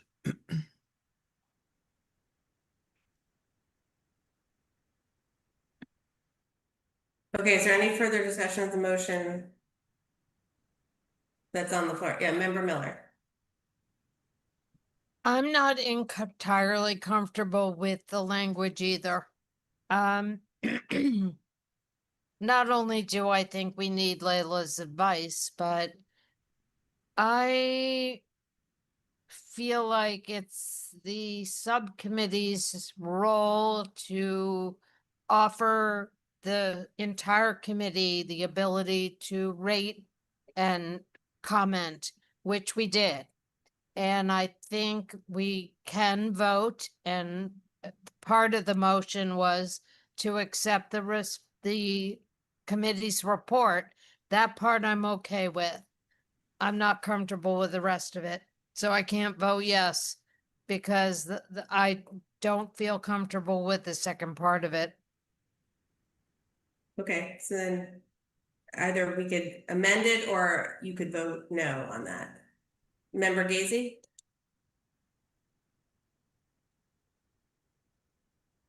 I feel the same way as Member Agna and Member Miller, and we'll vote against it unless we rearrange and take out those things referring to other issues. Member Stein? Because the way the conversation's gone, I feel compelled to be really clear about the other issues.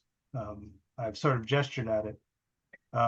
Yeah, this is all public. We've already discussed it publicly. There's no OML issue here at all whatsoever. So like at our last meeting, as was reflected in the report, the written report presented to us by the superintendent, they said they did not pursue a goal by choice.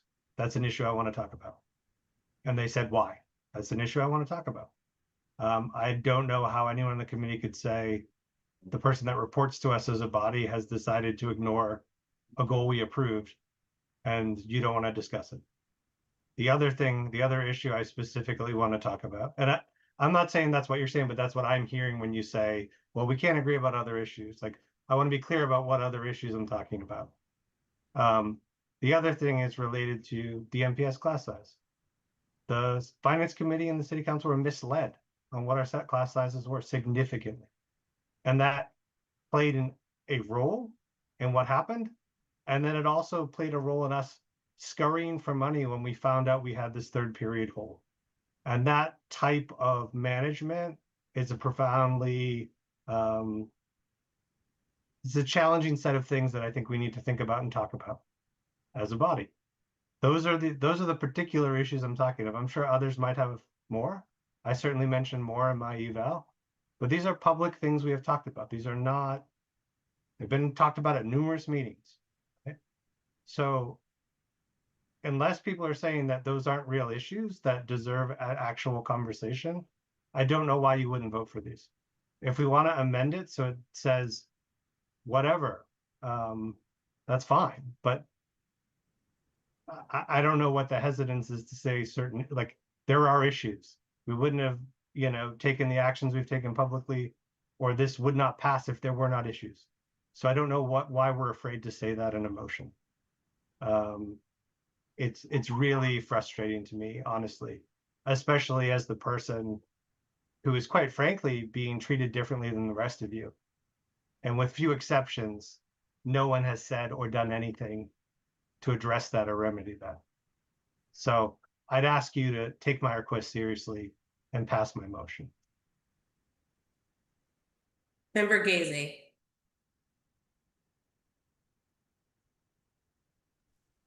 I'm sorry, that hand was still up. I don't have a response for this. I think that all of these discussions should be done in executive session. And I don't think it's fair to say that because I object, then Member Stein has the ability to sort of chastise me about this, but I'm ready to vote. So let's vote. Okay, Member Davis. Thank you. I do agree with Member Gazy. I'm ready to vote, but I feel like I'm not positive that the wording about concern about violating open meeting law is whether it's open meeting law or what the law is, but I do know that there are certain norms or regulations and laws regarding personnel issues and whether someone needs or wants representation during an occasion like that. I don't know if that's this case, but I want to respect that I don't know, and I would appreciate the attorney's advice on that. And I just feel like there's a certain way to manage personnel issues. And there was a mention of being afraid to say anything, and I don't think any of our colleagues here are afraid to say what they feel when they have something that they need to say. So I would definitely, the second half of this motion, I disagree with. Thanks.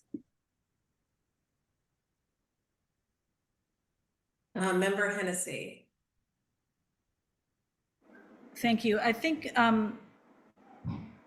the ultimate motion, Cassie changed not to the open meeting law, but to upon our recommendation of our council. Is that true? That is correct. So, okay. I guess I'm okay with it. And Gwen, I don't remember, Agna, I don't know if I don't want to speak for you, but my concern was similar to yours, is we were instructed that we couldn't talk about these things in executive session. That was, I think, Gwen, am I right in terms of your question, your concern about that motion, that we needed to do this openly, and that, yeah? Yes, I agree. That is my concern. Yeah. Yeah. So for me, it's really about, I do think we should talk about, superintendent's goals and what's happening, particularly since her contract will end at the end of June, and how, we proceed. We have to talk about these things, but I do want Layla's input, because we were clear, we did want to talk about some stuff in executive session, but we were unable to. Yes. So that's my concern with those two things together. Yeah. Thanks, Anne. That's great. Member Weisenfried. So, and just also acknowledging how uncomfortable this is and how awkward it is. But I think what the subcommittee, the evaluation subcommittee, has told us, and what we have seen, is that there are real performance concerns. And I also hear Member Stein referencing other things that we have talked about before that are quite serious and quite concerning. Dr. Bonner is going to be with the district for a while longer, and I think that the intent here is to make sure that we work with her to make sure that these types of things don't occur again, and to have a mechanism for closely overseeing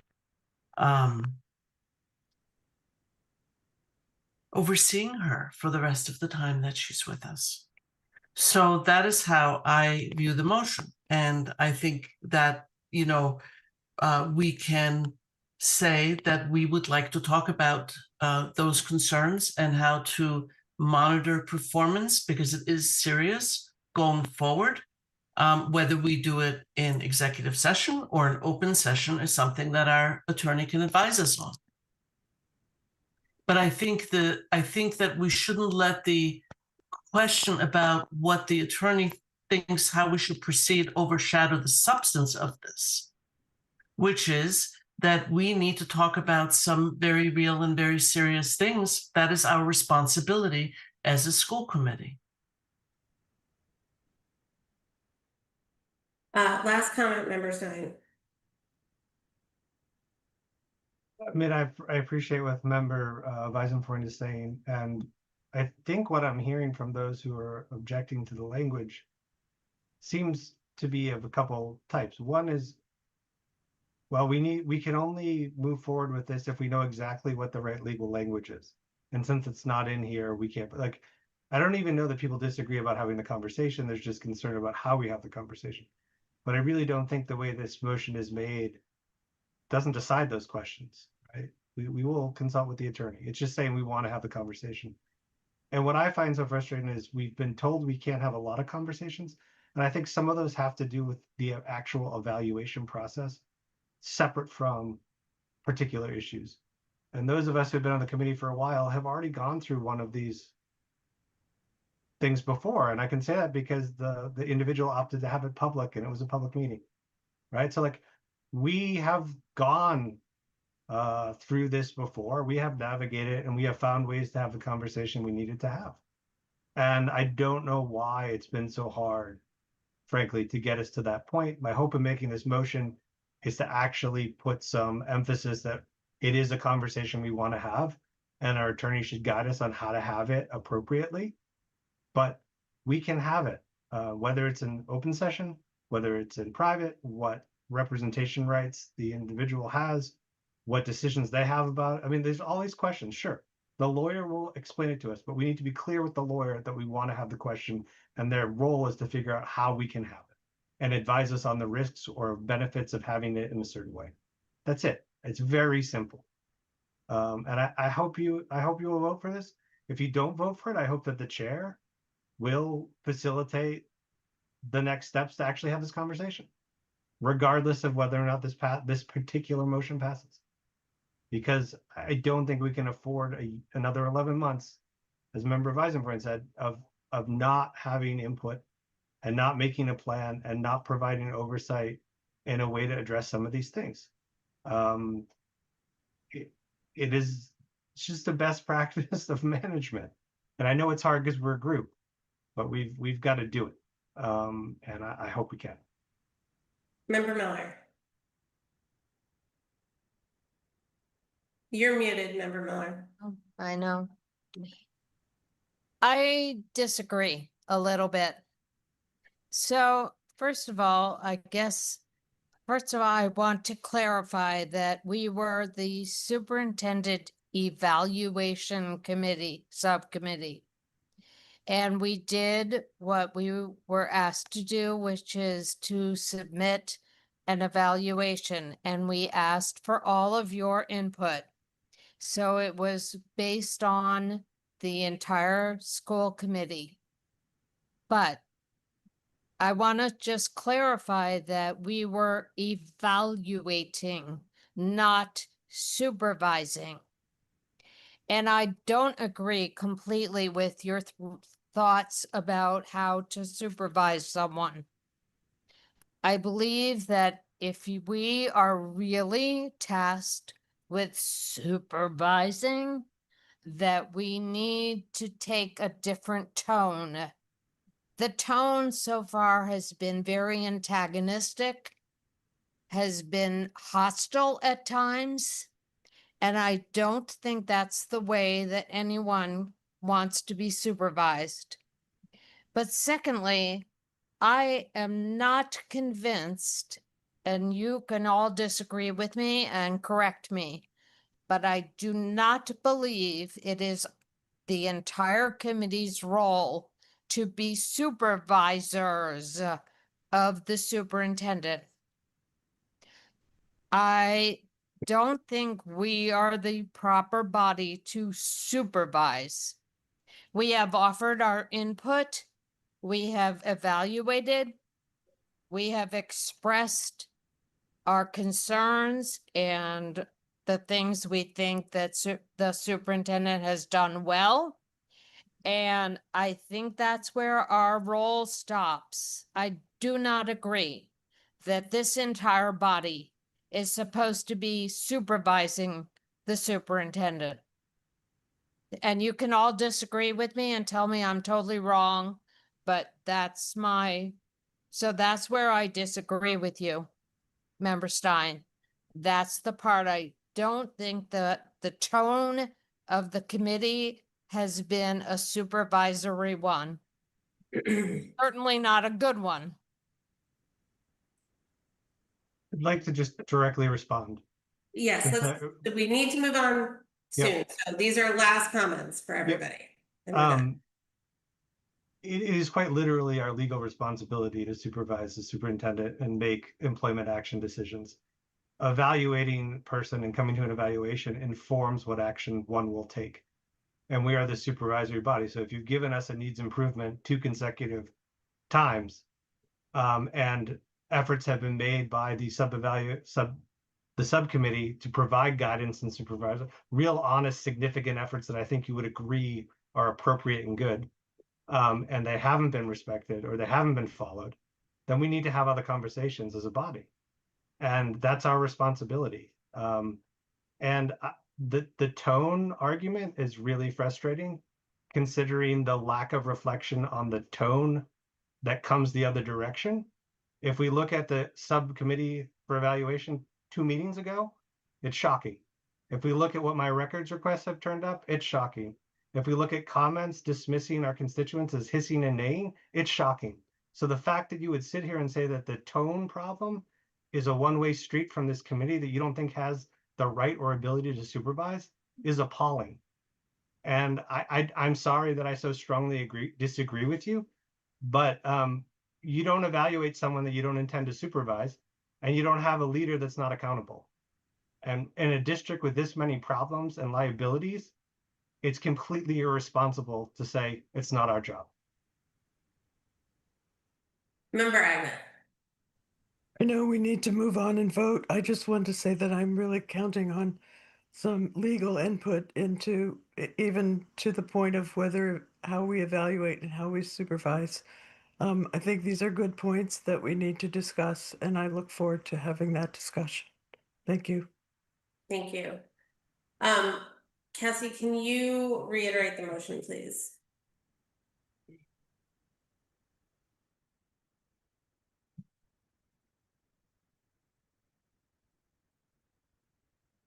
I've lost.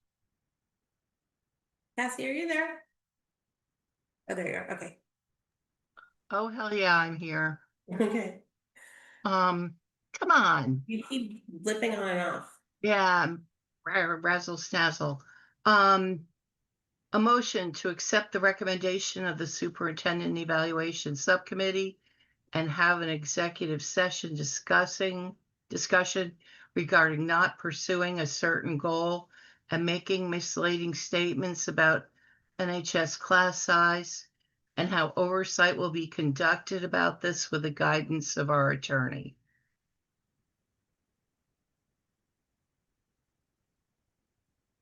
Okay. Cool. And that was made and seconded. Was that an amendment? And I thought it was the issues that we didn't elucidate the issues.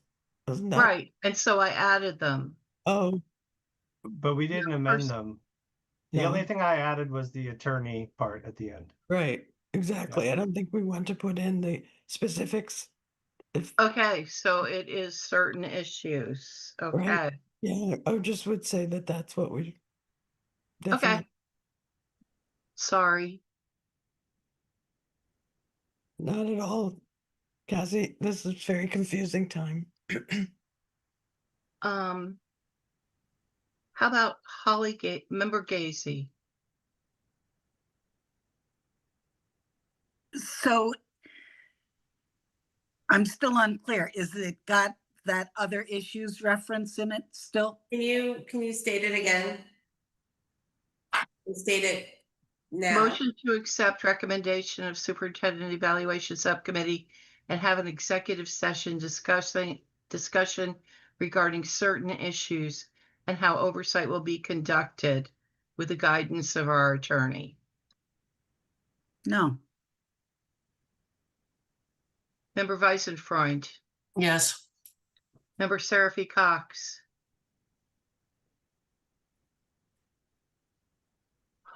Yes. Member Stein, Yes. Member Hennessy. Yes. Yes. Yes. Member Miller,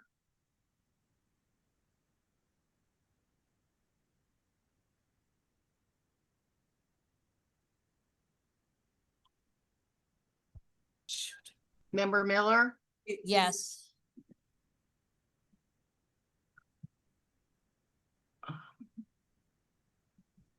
Member Agna, Yes, Member Davis,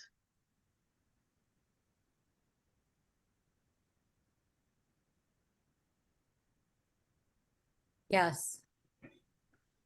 Member Mayor Shara. Yes. You did it. Okay. Where are we? We are at E under new business. Vote on a resolution on charter school funding, and Member Davis, you're bringing this. Let me unmute here. So, and especially in the interest of time.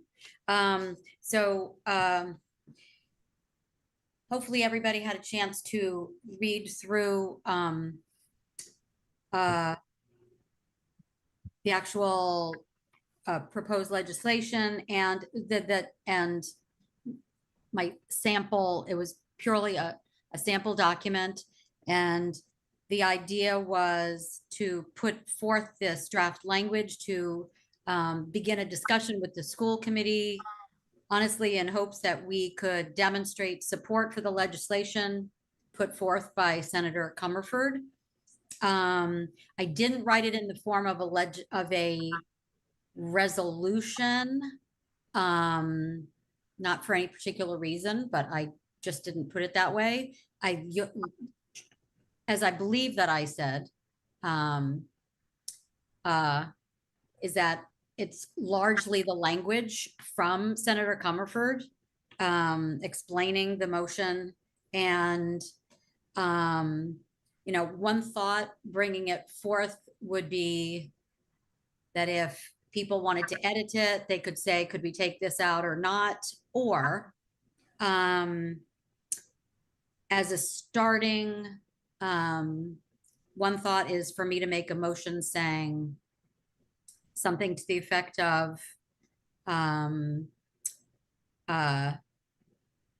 Northampton School Committee supports this legislation and directing myself and perhaps Member Agna or somebody else to use this as a letter to the editor and other advocacy letters or something like that. So I wanted to just bring that forth for discussion because it's very important issue. Thank you. Can you tell us about the timing around this? Of course, do I have that written right here? My understanding, and I think I wrote it in there, is that it's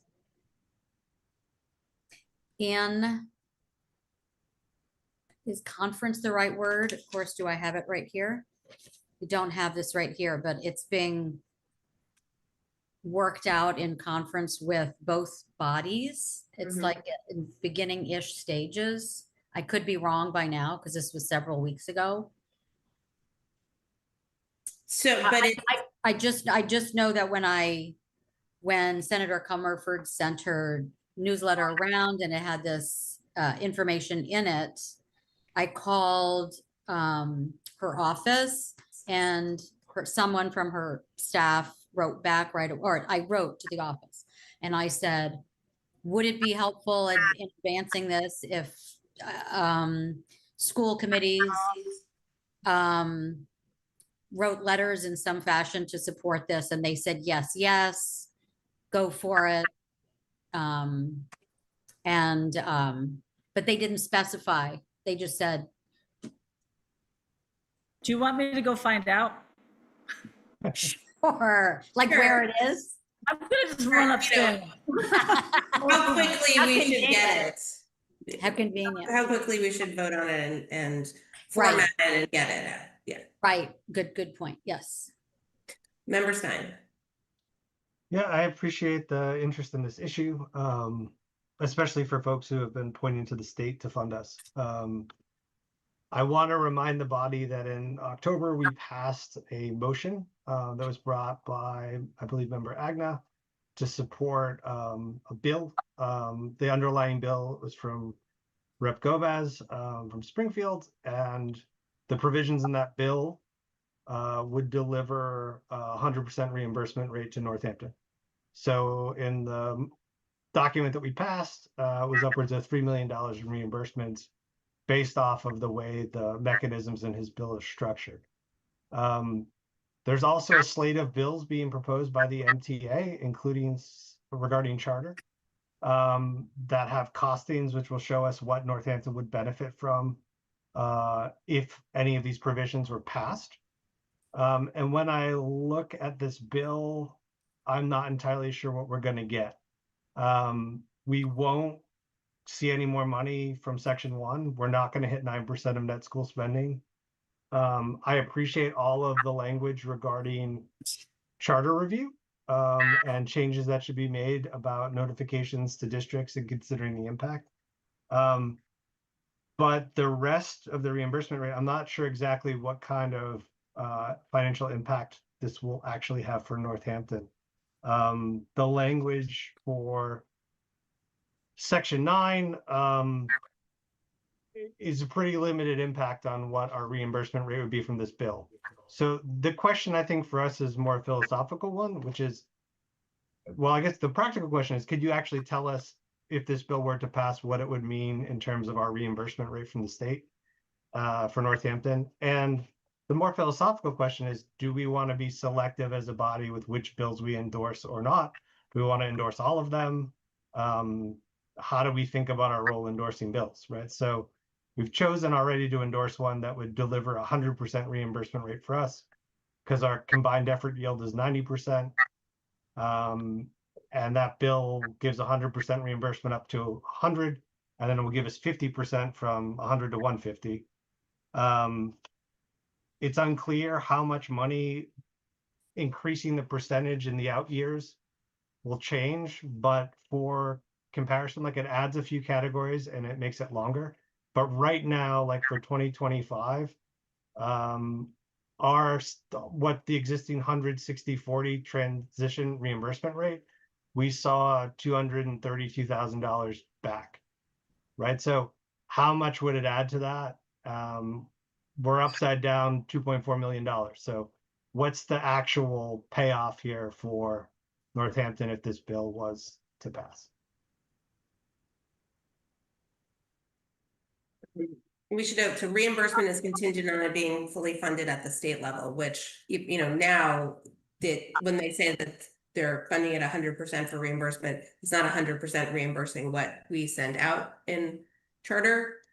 So even if that passed and we would get 100%, it would be dependent on it being fully funded at the state. Yep, for all of these bills. Yeah. Yeah. Yeah. Member Weisenfreud. Yeah, so I'm not quite as up to date on all of this as Member Stein. I haven't been at it quite as long, but I was just really curious, Member Davis. Also, I'm aware that about Omar Gomez's bill, and as you're bringing this suggestion to us, Member Davis, how do you think this bill compares to Representative Gomez's bill that the school committee endorsed last October?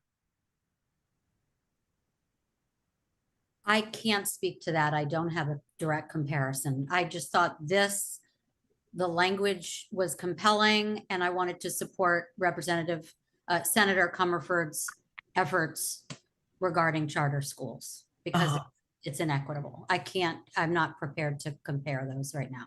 Okay, so and I have just one other question for Member Davis. So what do you think are the specific gains for our district with this bill?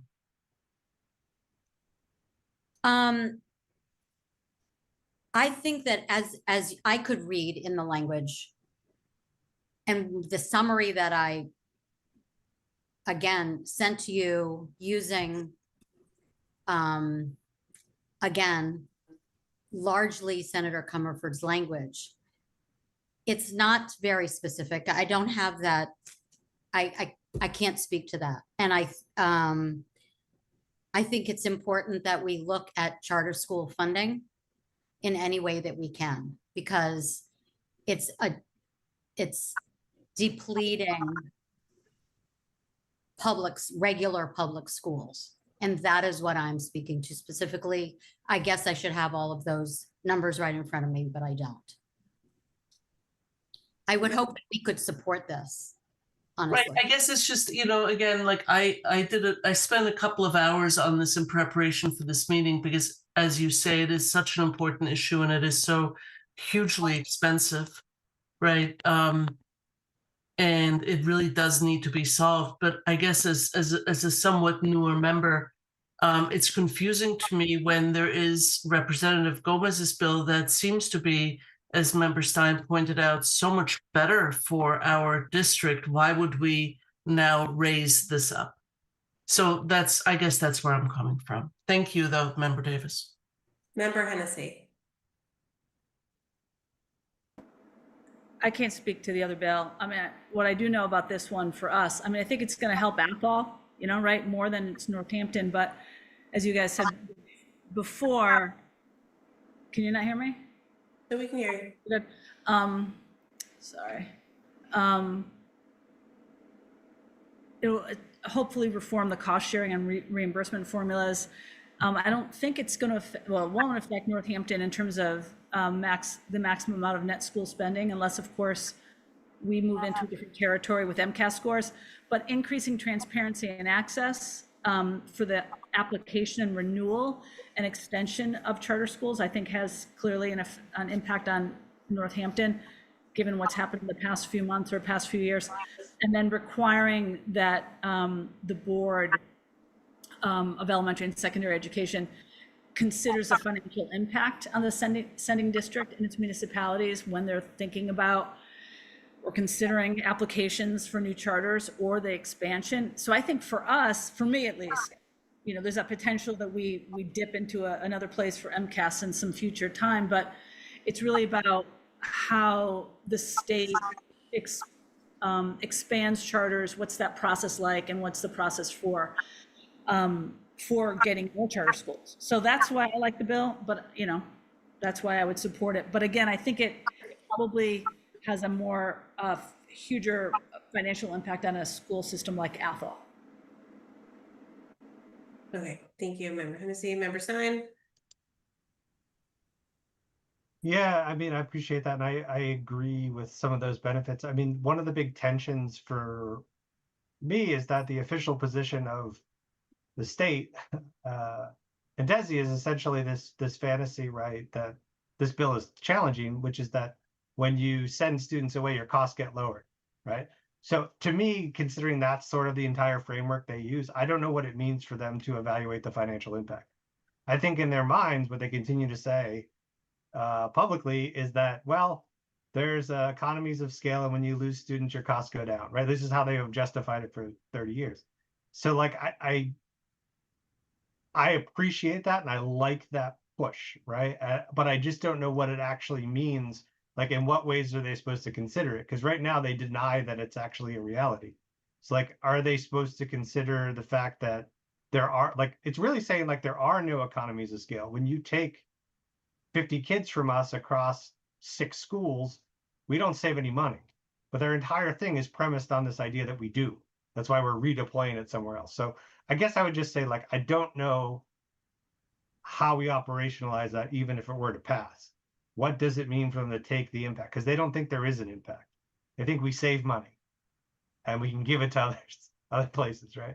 So yeah, I don't know. I'm all for the transparency around it. The application, like, I think all of that is great. I just think the payoff for us isn't there. It may be there for Athol, but I do think some of the other reimbursement rates, besides the split, will benefit a lot of wealthier districts disproportionately. I think the 9% thing does a good job for poorer districts in some regards, but I think some of these other provisions, you know, really are just topping up districts that are paying higher than foundation budget tuition prices, which is wealthier districts. So I don't know. I just wish we could know what the actual financial benefit would be to us, and how the proposed changes regarding what the body tasked with hearing charter expansions is actually supposed to do with our financial impact. So there's food for thought. And I think, just lastly, my last point on this is that I think we're all in favor of saying the state needs to reform charter education. The question again is, there's many bills. How do we think about which we've already chosen to endorse one? I think there's arguments to say we should endorse everyone. I think there's arguments to say we should be selective. I think there's arguments we should say we should be strategic. Maybe we jump on the MTA slate of bills that they're going to put money behind to try to pass. It's really a question of, like, how do we understand what we get out of an endorsement from the school committee? It doesn't matter, right? I don't know the answer to that. I don't have a strong opinion on it. I did feel strongly about the other bill we passed in the fall, because if it did pass, it would give us 100% reimbursement rate, which would make a significant difference for us. But it's my questions. Thank you. I can't see. Member Davis. I would submit a couple things, again, in the interest of time. I've heard a variety of questions. I could take it on if you all want me to. I could go through the minutes and write down all the questions and submit them to Senator Comerford's office, for example, or Gomez, or whoever we have questions specific. I personally think, this just speaking for myself, even if something doesn't benefit Northampton as much as some other town, I'm all for supporting something that helps another town as well. That's just me. And that is a bigger question regarding what we get out of endorsements. I never honestly have thought of that kind of question.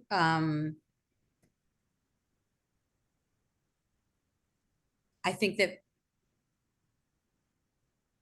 it adds, I think it's a strength in numbers thing, that if a bunch of school committees get together and say, this is really important for our schools, and sends it to the legislature, that has power more than just one person. That's what I think we get out of it. But that, I think, seems to me like a whole other agenda item to talk about strategically how we want to go about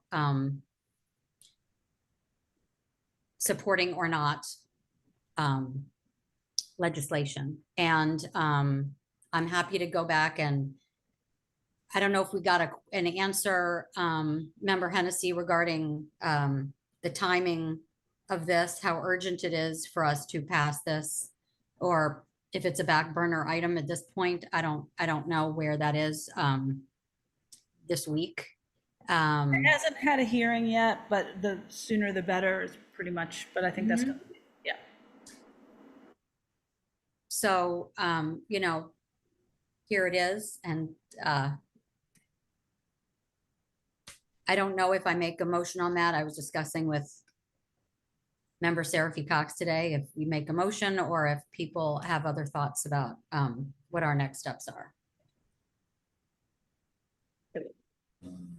I mean, you're certainly welcome to make a motion to approve it, or make a motion to do something else. You know, the original, thank you. My original thing that I thought that I had mentioned was to direct, if the school, that make a motion that the school committee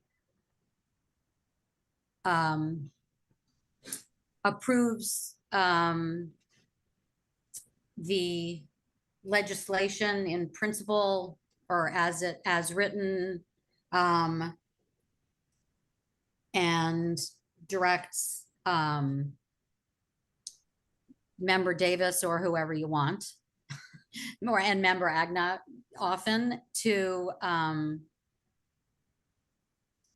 send this as a letter to the editor and other advocating organizations. That's what I have so far. Okay, so are you? That was a motion. That was a lame motion that I made. As it is. I can repeat it. Okay, why don't you repeat it real quick? We'll see if there's a second. Okay. I make a motion. Just a minute, I scribbled it down. Do you want me to do it? Yes, Haley? please. Yes, yes. Because I scribbled it down. Motion that the school committee approve the legislation in principle and directs Member Davis and Member Agna to send this as a letter to the editor and other advocating organizations. Great. That is what I tried to say. Motion's made by Member Davis. Is there a second?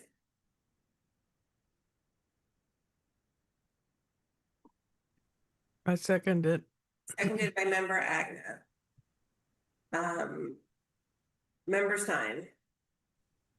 I just forgot to mention that I was invited by the coalition that brought us the other bill that we passed in the fall to join them on, I believe it's September 2nd, for a meeting with Senator Comerford's office about this bill.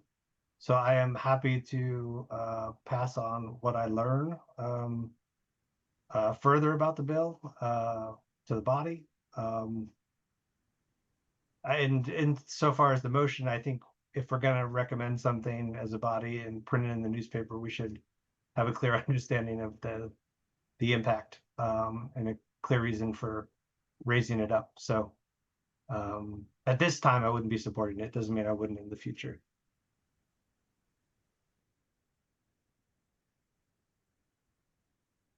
Roll call? Yes, can you say the motion one more time? Sorry, it's late. That the school committee approve the legislation in principle and directs Member Davis and Agna to send this as a letter to the editor and other advocating organizations. Seconded by Member Agna. Got it. Okay, thank you. Cool? Yes, yes, roll call. Member Weisenfreund. No. Member Seraphy Cox.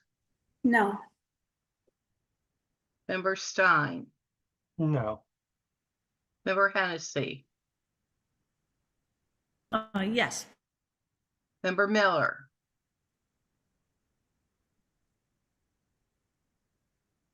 Member Miller. Working on it, I think. Yes. Member Agna. Yes. Member Davis. Yes. Mayor Shara. Yes. Member Gacy, Yes. 3 noes, 6 yays. It passes. Okay, moving on to F, which is school committee calendar of meetings, August to December 2025. And calendar is linked. Dr. Bonner, was there something you wanted to highlight on this? Yes, if we could just review the calendar schedule of meeting events. There were a couple of subcommittees that were scheduled that conflicted with one another. There was one night where we had 3 subcommittee meetings. So if we could please take a look at the calendar and be mindful that the clerk can only attend one at a time.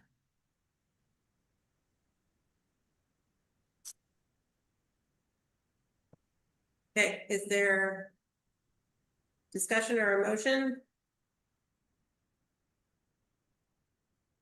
Member Stein. Yeah, I know we've had to, at least on budget and property, reschedule some things due to vacations and other issues that come up. And I am grateful to Cassie for helping us get set up with Zoom recordings and Zoom meetings. And I would just say, I think in general, it's great if it can coincide, but the work of the body and the particular subcommittee meetings take precedent, in my opinion, over these sort of scheduling problems that happen. And as long as there's a recording and the votes are taken appropriately and the minutes can be created, that's all we need. So I don't want to let a scheduling issue get in the way of the work of this body, is my point.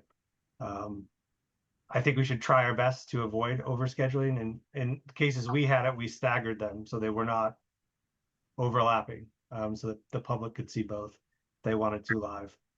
But I just really don't like the idea that we would limit the work of the bodies because the schedule isn't great. No one's expecting the unreasonable efforts from the clerk to be in 2 places at the same time or to be in marathon sessions, but there's easy options to work around it that don't have negative side effects that outweigh the benefits of the work moving forward. Dr. Bonner. Yeah, just respectfully, I just wanted to mention that there was multiple subcommittee meetings, which is, yes, still the work of this body, but it's unfair to the public in terms of them deciding which one they want to attend. I do realize that they can watch it at a later time, but it's inconsiderate. I just want to be mindful of that.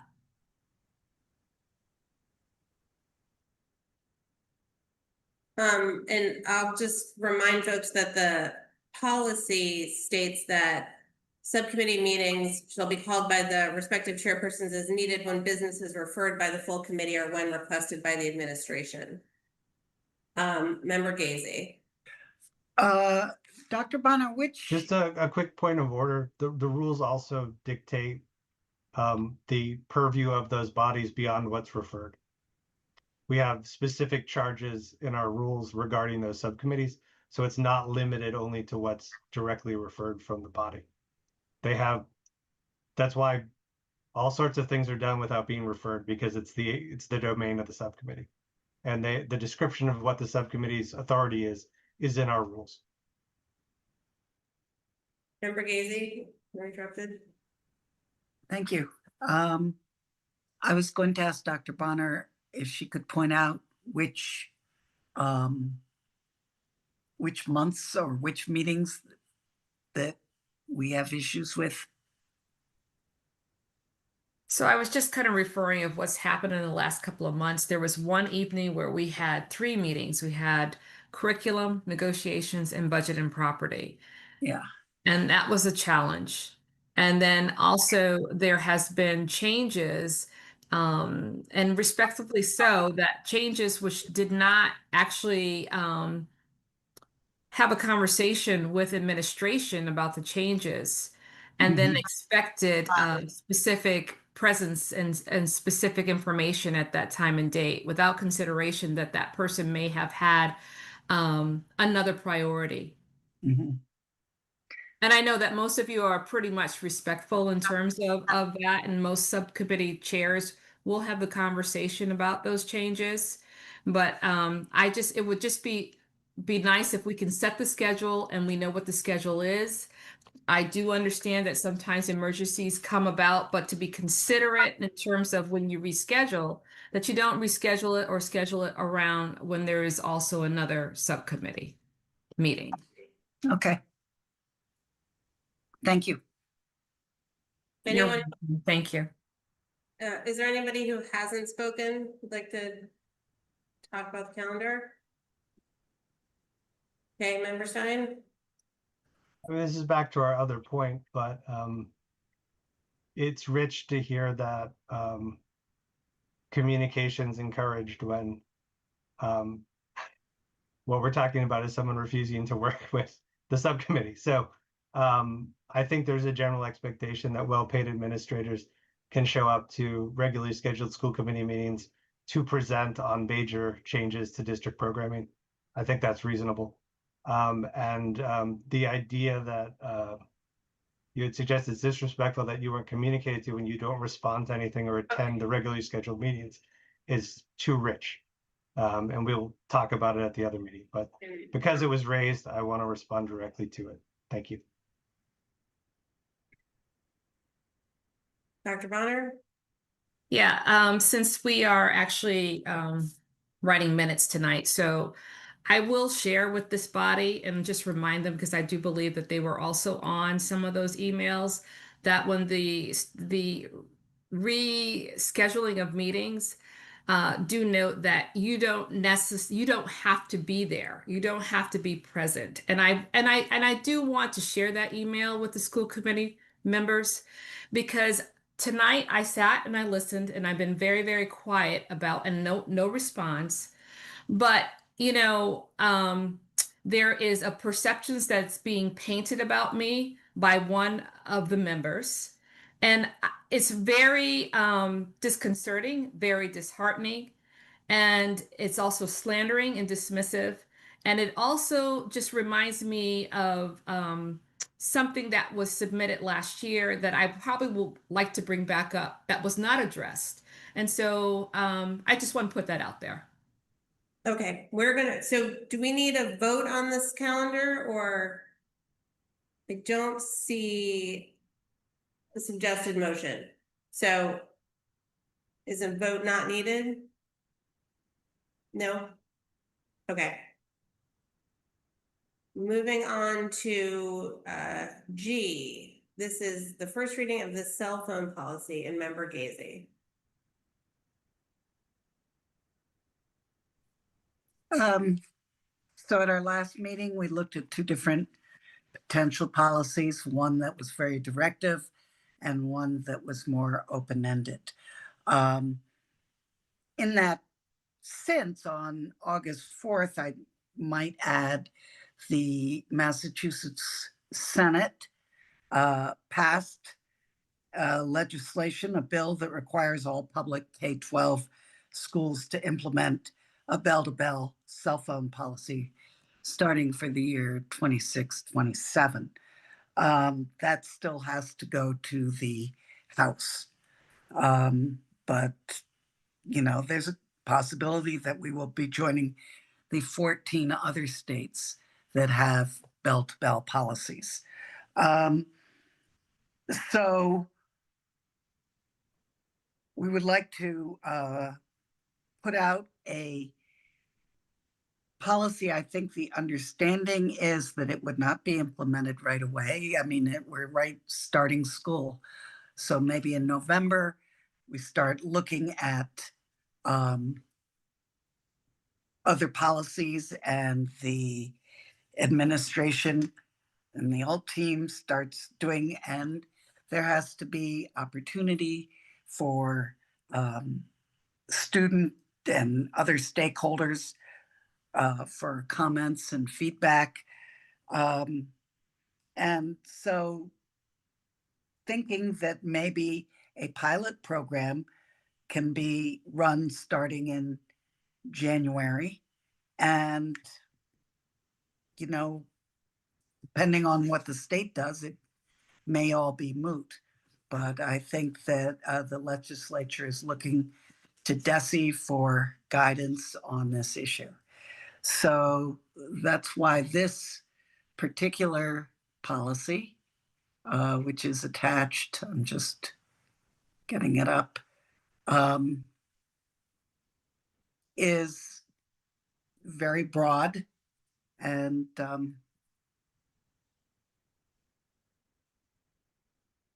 with the details to be worked out after input from all stakeholders.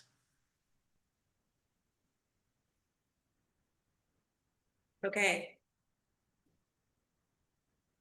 Discussion?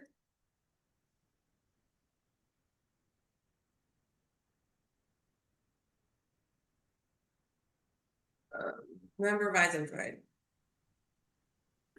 So I see the proposed policy here, and Member Gazy, I did hear you talk about involvement of others, but that's not in this policy. Well, do we write policy that way? Generally, it's more direction. So I guess. Hold on, Sorry, you guys are talking over each other. So were you done with your initial statement, Member Weisenfreud? No, I'm not done. I know it's Anat's turn, so she should talk. Okay, so I remember having a discussion maybe a couple of months ago about this, and I think that, you know, we write a policy with input, and that's what I would like to see, that the policy is developed with input from people that it impacts. One of the things I'm interested in thinking about is not making it blanket for all age groups, in particular involving maybe juniors and seniors in this policy. So I can't support it as it is because it does not state, it is not done with the involvement of the people that it impacts. Well, I think that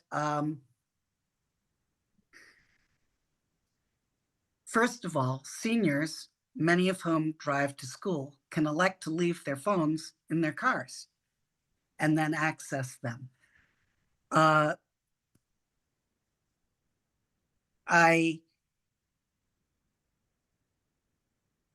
think that there are many different ways to work on this. So you want to, I'm just trying to understand your objections. You want a policy that lays out all the ins and outs. I'm proposing a pilot study that we do to see how it works. And this is just in the this is sort of a policy to develop a policy, but until we develop a policy and try out a policy, I don't know how we can figure out what works for our school district, which is, you know, I'm sort of surprised that you think that we would implement it without input and discussion. I guess that's all. Okay, member. Go ahead. No, I thought you were done. I am. Member Miller. I would propose that we develop a working group to look at this and all its details. And that working group could include students, caregivers, school committee members, any stakeholders that might have input. That's my suggestion, because I think that both of you are right. This current policy is very open-ended, but we can't make it more specific until we get input from other stakeholders. Are you done, Member Miller? Yep, I'm Okay. done. Cassie, is there something like that will help the discussion that you want to, or something you need? Yeah, I just wanted to say that the bill as written does not differentiate between grade levels. It's all public school students. Thank you. Member Stein. I mean, I'd also like to see, and I apologize to my colleagues on Rules and Policy because I wasn't able to attend our June meeting due to illness. So I didn't get to share my thoughts with them then. And this is the first time we've been back together to talk about this since. But my feeling from our last conversation about this as a group and hearing feedback from students and other members of the community was that we should go through a more deliberate process to identify what might work. And the way that Member Miller was suggesting a working group, I do think we need a pretty thoughtful working group to think about a number of issues, including cell phones and devices, and how we would want to manage that. I am uncomfortable handing that authority over to this particular superintendent, sort of a blanket policy to implement what you will, and I'd be uncomfortable handing it over to any superintendent without more feedback from the community. I mean, I think we need to do more work to engage people. It was brought up in public comment regarding erosion of trust and impact of working groups that were, working towards certain things. And I think it's important that we build trust. And if we're going to do something like this, we need to do it. So I'm in favor of a proposal that would create a process to get buy-in from our community and really figure out how we in Northampton think we should manage these very significant and complicated issues. Member Hennessy. I agree with Member Miller and Member Stein. I think I appreciate the work of the subcommittee, but being in a school district that, they had a policy put out and it was imposed, I think that was a mistake because you need to have buy-in. And I think having some, whether it's a working group or an ad hoc committee or something to make it work as best as possible. And with respect to the state, I mean, they keep, passing unfunded mandates. I mean, they could give us some money for this, but I think we should work on, maybe a year, but really work with our community, including students, of course, and family members. There's just so much that could go wrong, and there's so many nuances to the policy, whether it's what Zara said today about going to Smith College or students who have to have their phones because of medical issues.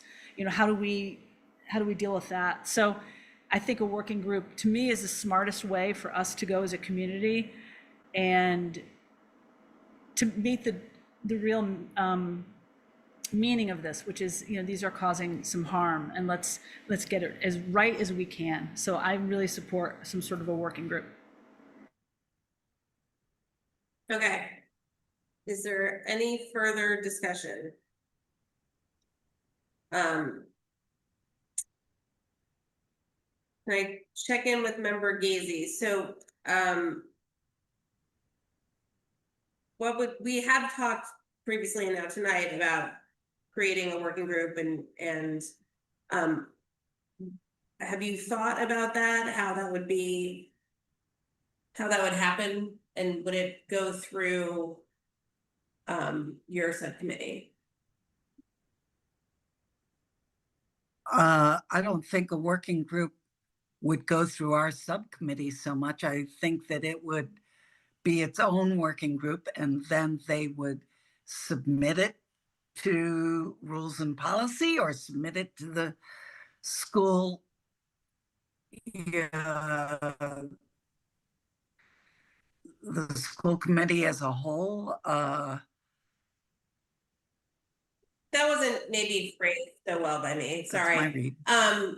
How can Well, we move this yeah. forward? And would maybe rules and policy work with the superintendent to create a working group to, you know, identify stakeholders and make sure that we have good representation and then get that work started? What do you think, Dr. Bonner?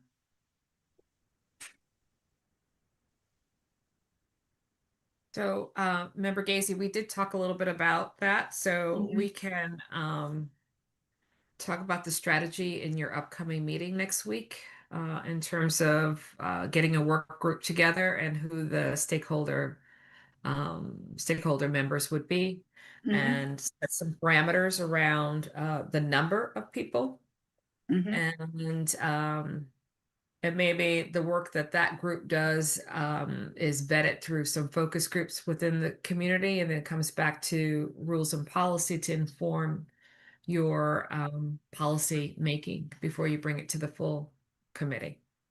Okay, that sounds happy to me. I'm fine with that. You know, I think it's very important to have buy-in, and you know, you just can't impose this. So whatever will bring the most confidence that people's opinions have been heard and considered is helpful, I guess. Okay. Member Agna.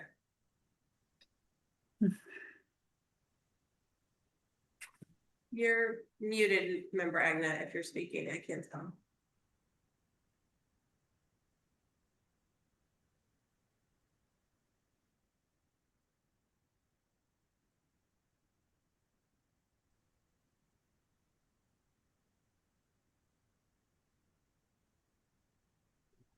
Okay, I got it.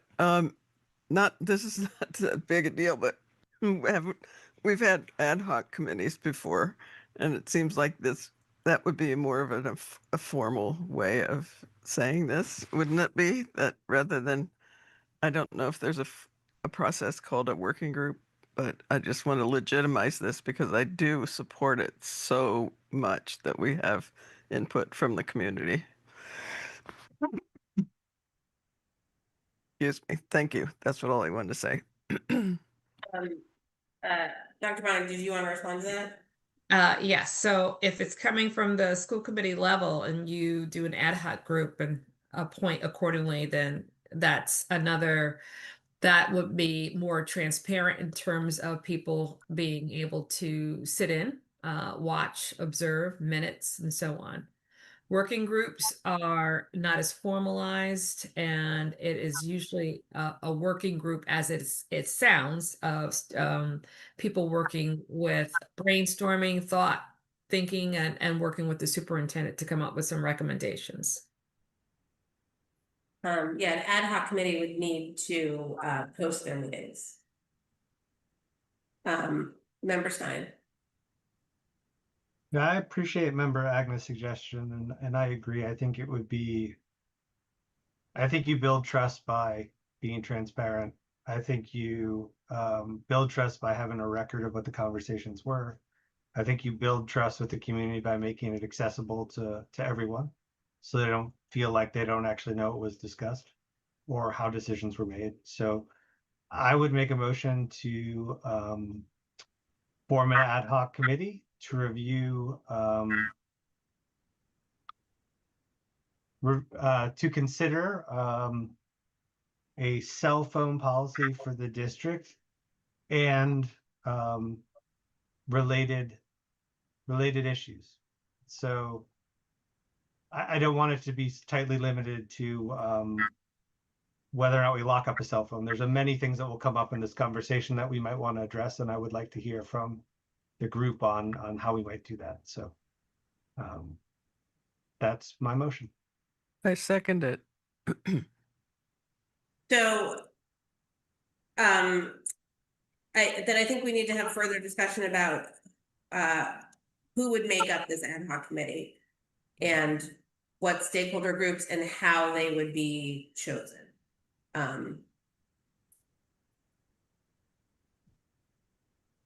So, and how, you know, how many school committee members, obviously you'd have to be concerned about quorum of other subcommittees.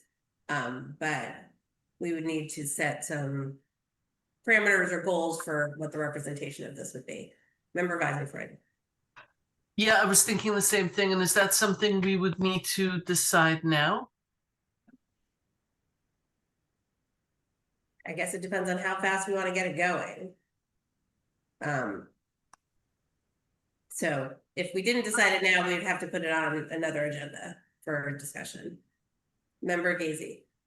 How about if at Rules and Policy meeting next week, we talk about the parameters and sort of brainstorm ways, you know,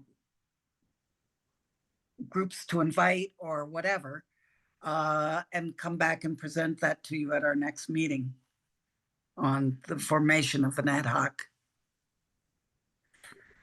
Okay, for this at the September 11th meeting. Yeah. Okay. Cassie, you got that, and we'll put it on the agenda for September 11th. Yep. Okay. Member Miller. No, I was only going to offer to assist with this because I think it's really important, and we can just if I can't be at the Rules and Policy meeting, I can certainly submit ideas. Sure. So that's all. That's all. So there's a motion on the floor, correct? Yes. Yes. Everyone ready? Any further discussion? Okay, roll call, please. I think we're at Member Gacy. Yes. Member Weisenfreund. Yes. Member Seraphy Cox.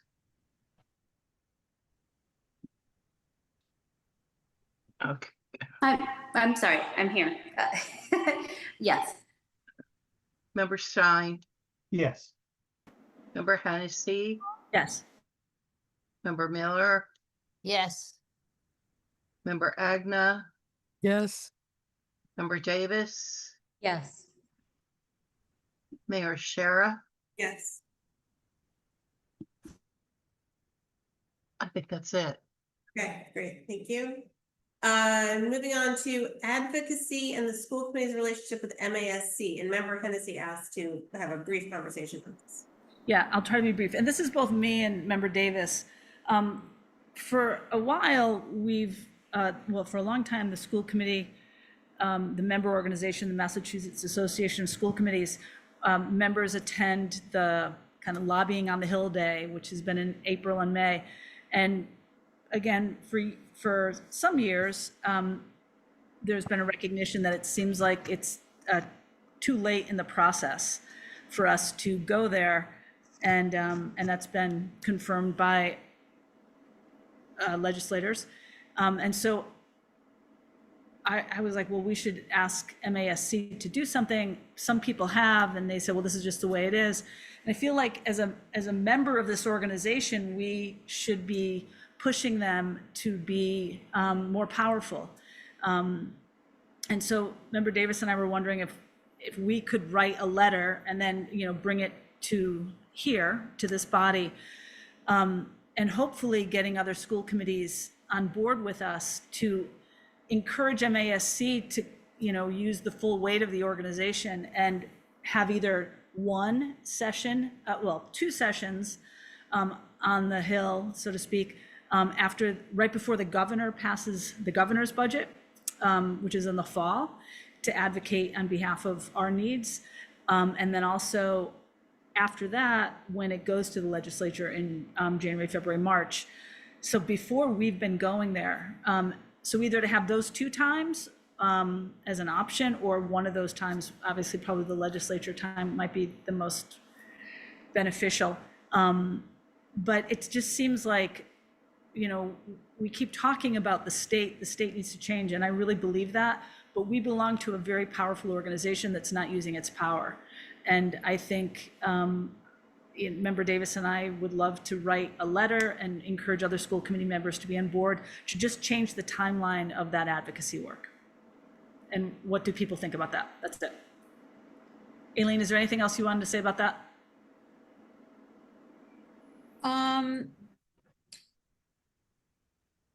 Not really. That was one of the main things that I remember when I went up to the day on the Hill, and I guess it was March, it was spring, maybe later. And it was sort of like I was saying to Member Hennessy today, it was like the train had left the station already.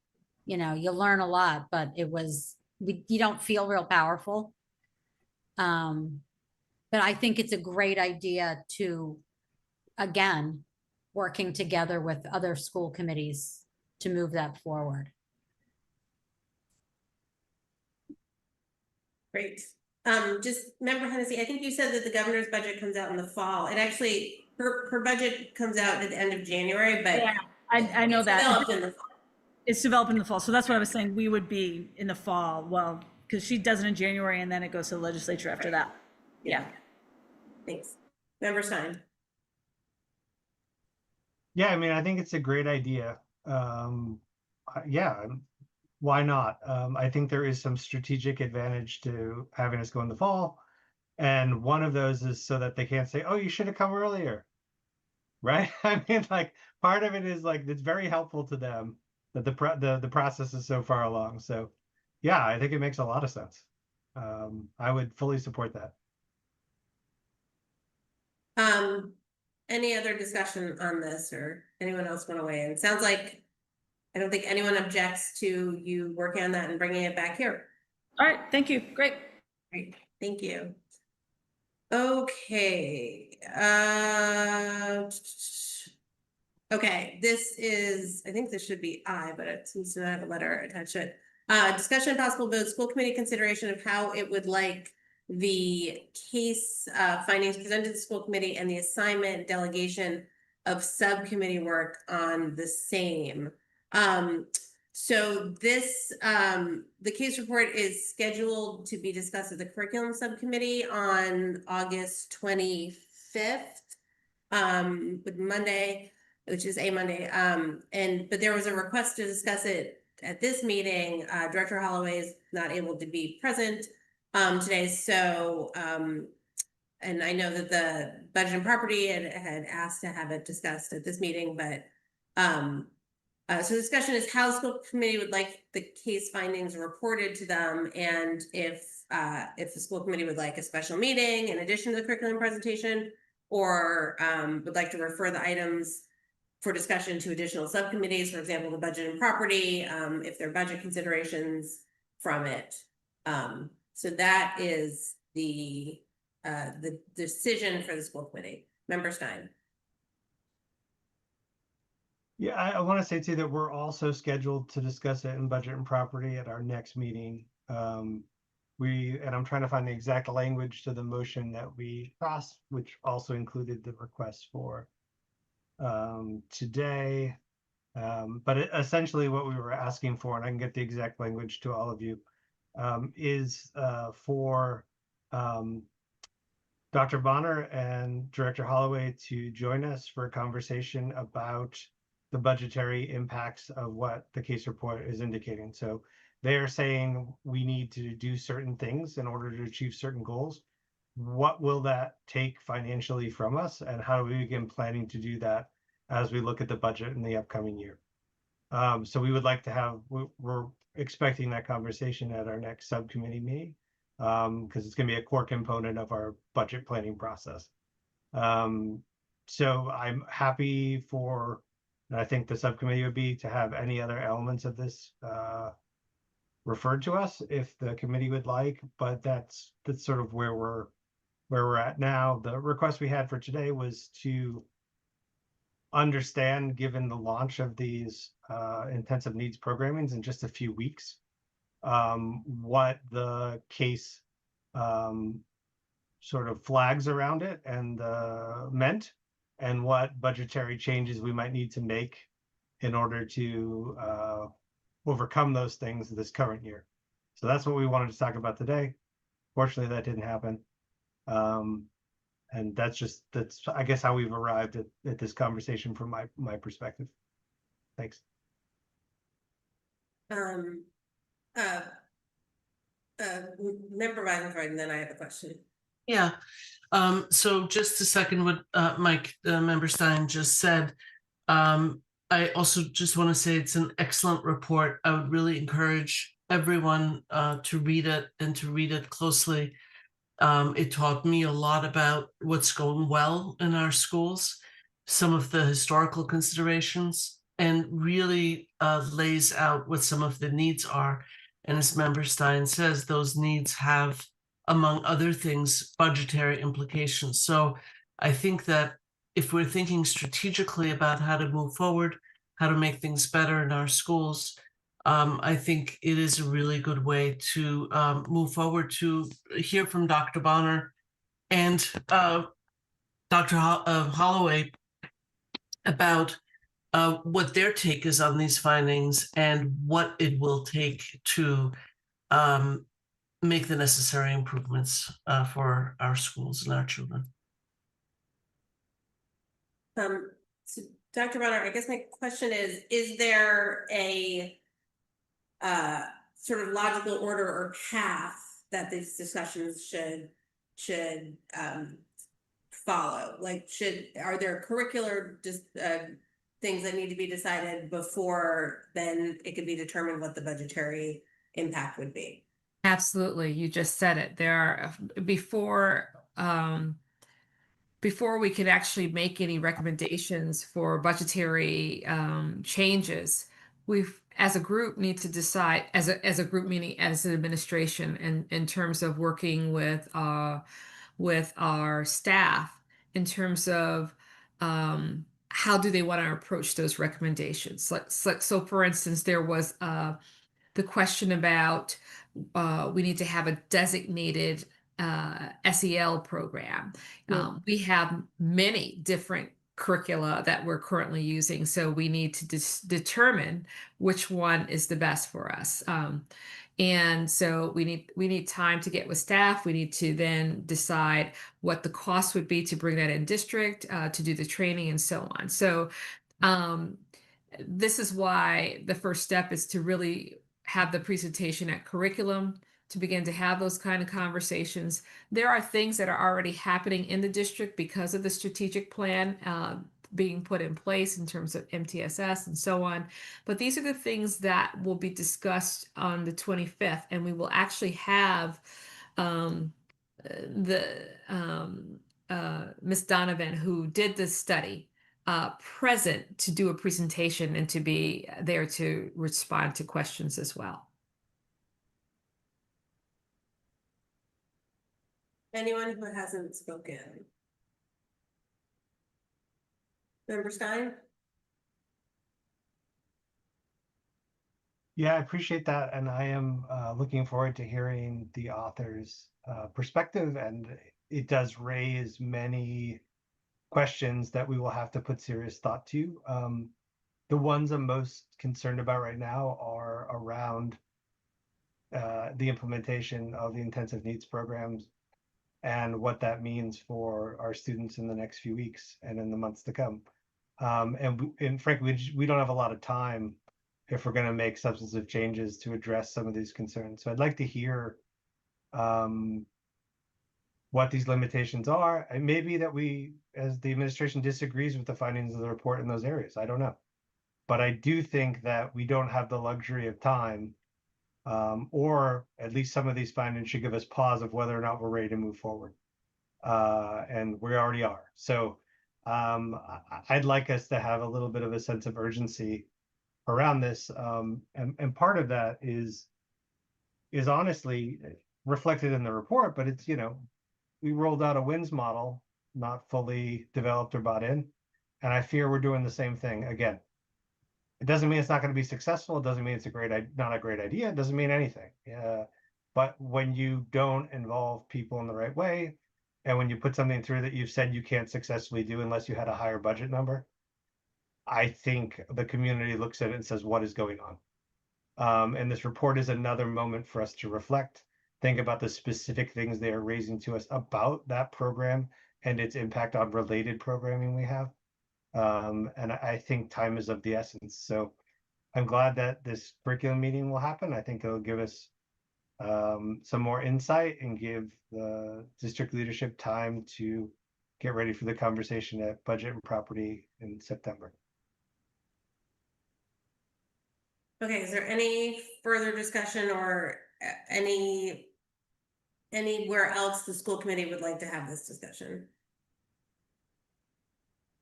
Okay, seeing none, we can move on to reports and recommendations. Superintendent's report. Okay. Just a couple of updates and some concerns that have come from constituents that I like to respond to. So first off, the extended year and summer school program, we had 36 multilingual learners attend the English Learner Education Program this year. The high school had 35 students for the summer program, of which 11 students were in person and 24 used Edgenuity via their residency. The extended school year for special education students, the number of students that attended were as follows. We had 18 preschool students, 90 K through 12 students, and 9 preschool itinerant students. The programs ran from July 7th to July 31st, and classes met Monday through Thursday.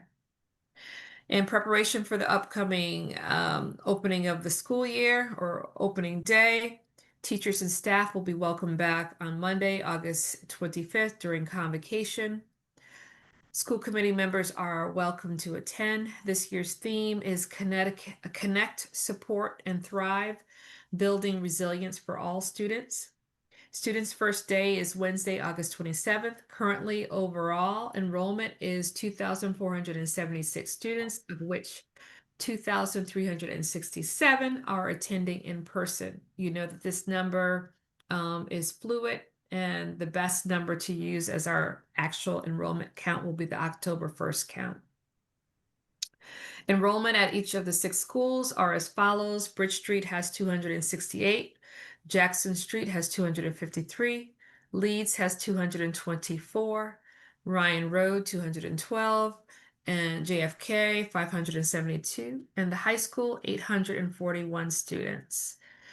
A detailed, I already pointed that out about October. So let's see. Out of school time, childcare. This is in response to a letter that a caregiver sent earlier in July. And so last year, a work group was established to assess caregivers' need and provide recommendations of next steps as to the district expanding its after-school childcare. The work group distributed a survey conducted to see the need for each building. The next step is to plan for a pilot program at Ryan Road to begin during the 2026-2027 school year. So during the month of July, as I mentioned, a caregiver, along with additional signatures from constituents, sent a letter to me, the school committee, and city council concerning the matter of out-of-school time. Thank you for your message and for raising these important points. We agree that the challenges with out-of-school time care extended beyond the school district and is a community-wide issue that requires a collaborative solution. I agree on the need for more options for out-of-school time care for students. The current system has gaps that create significant challenges for many of our families in the community. And it's clear that addressing this issue is an important step toward fostering a more equitable and supportive environment for everyone. We recognize the needs of working families to go beyond the school day and that the current gaps in care create significant challenges. The district is committed and is actively working on solutions. For the 2026-2027 school year, we plan to pilot a district-run after-school program at Ryan Road.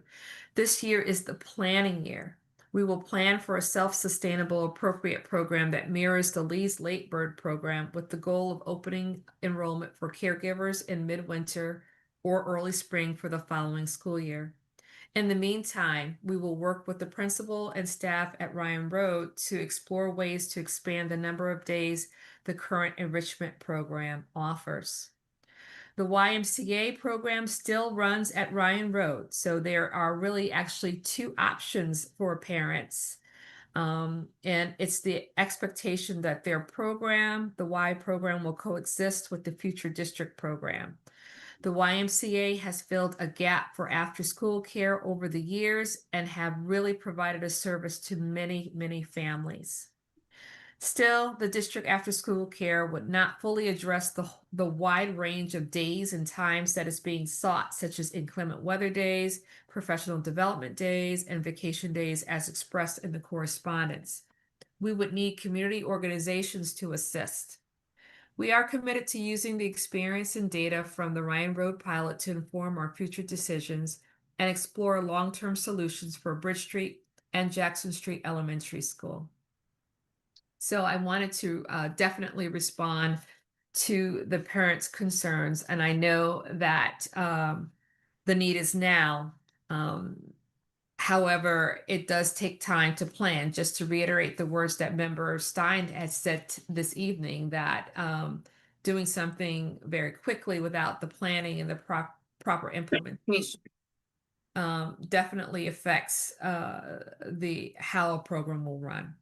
So time on learning, there was also a question about this concerning particularly our high school, but this actually applies to our middle school and high school. So the Massachusetts Department of Elementary and Secondary Education, which I refer to as DESE, defines structured learning time and sets minimum hours of instruction for students. The current definition is time during which students are engaged in regularly scheduled instruction, learning activities, or learning assessments within the curriculum for study of the core subjects and other subjects. This definition can include time with both teachers and students when both teachers and students are present in a classroom, as well as approved hybrid or remote learning models that meet specific DESE requirements. The regulations explicitly state that certain activities do not count toward meeting the minimum structured learning time requirement, including school breakfast and lunch, passing between classes, homeroom, recess, non-directed study periods, receiving school services, participating in optional school programs. So right now, the Code of Regulations is silent on the flex block experience. So in terms of the minimum hours that instruction should occur for elementary, it's 900 hours. And for the secondary level, it's 990 hours of learning time per year. I'm currently waiting to hear from DESE, who will provide the guidance on this matter in terms of how do we count flex block. Regardless of this, this is going to require administration to review both the high school and middle school schedule, which they both use the concept of flex block. A lot of different things occur in flex block, so we can't just totally dismiss it as non-instructional. So we're waiting to hear for guidance on that. And then in terms of the strategic planning update and so on, we just released the August newsletter, the Welcome Back to School newsletter. You will see in that newsletter in terms of where we will be focusing this year in terms of strategic planning. And so I'm just going to stop there for brevity. And I just do want to point out that I will be leaving the meeting after Bobby's report. Okay, just wanted to point that out if you're wondering where I am. Thank you. Okay, Member Agnew. I just want to acknowledge, Dr. Bonner, how you've responded to that caregiver and the number of people who did sign that. I hope that it is received in the way that I feel that it's been expressed by you, Dr. Bonner, that with great respect and understanding about the dilemma that families have right now. And it does feel very urgent to that family, and it feels very urgent generally in our community. And I'm really glad also to hear that you're going to be encouraging Ryan Road to increase its enrichment program, because I think my understanding from that caregiver is that Ryan Road in particular doesn't have the two options that the other schools have in terms of the Y program as well as an enrichment program to kind of bolster the experiences for after school at that school. So I want to thank you so much for the way that you've acknowledged and responded to that caregiver. Thank you. Member Stein. Yeah, I second the approach that Gwen is applauding. I agree. I appreciate the care with which you took to craft those comments. I appreciated the caregiver organizing that petition, reaching out to us and conveying to us the difficulties. I learned a lot about some of the challenges from them, particular schools in the district. For a number of years now, I've pointed out that this body's taken some votes that they would revisit this question. And the question being, do we want to have our own program and expand essentially what we do at Leeds? Or do we want to expand the Y everywhere? Or do we want to do something else? And we've kicked the can down the road a lot. I think it's time we actually make some choices. It's been, I don't know, at least 4 years that I've been involved with it at this point. At our most recent budget and property subcommittee meeting, we had a detailed look at the Leeds Late Bird program from a financial standpoint. And what we saw in the discussion with Bobby and in the data was extremely encouraging. And it makes me wonder why we are not replicating what we're doing in order to provide affordable and more accessible childcare and more continuity of care with existing staff across the district. I am not comfortable waiting another year and piloting just an enrichment program at Ryan Road in 26-27. The need is too urgent. And I would ask that the body refer this to budget and property so that we can actually assess what contracts currently exist, what it would take to get the appropriate licensure, like what Leeds went through, what the cost benefit for our caregivers would be, et cetera, because we can't wait more and more years. This is the year to do the planning. I was really disappointed we didn't see the results of this report. My understanding was done quite a while ago. I asked for this to be a separate agenda item. It wasn't as part of this report. Followed up with member Agnew to see if we could get a copy of this report, right? This is the problem of working groups and not ad hoc committees, right? But like, we've waited too long. The community's telling us you've waited too long. The need is urgent. The time is now. Let's use this year to plan for a better future for aftercare for all our elementary school students. And make a motion to refer to budget and property to cost out and bring back options to this body to consider the direction they want to go in terms of aftercare at the district level. I second that. Dr. Bonner, did you want to respond? And then I'll go to member Hennessy. Yeah. First, I just wanted to correct member Stein that the after-school program is not an enrichment program, but it's an after-school program. So it's different and it'll be a mix. It's really about childcare. That will be the pilot. And then what you just mentioned is that I need to be clear with this body that you have received that document, the slides and the findings several times. in the strategic plan, as well as in my evaluation. Everything was linked. So you've had it for a couple of months. And so I'm sad to hear that you feel that you have not received that documentation. But the other thing is that I had this work group has done much of that work already. And so it delays in terms of what we need to do now. And that is literally looking at the number of staff that we need, how we are going to do not only the organizational flow of that, but the days, and to project out the budget based upon the numbers that we now know in terms of the lead's new tuition rates.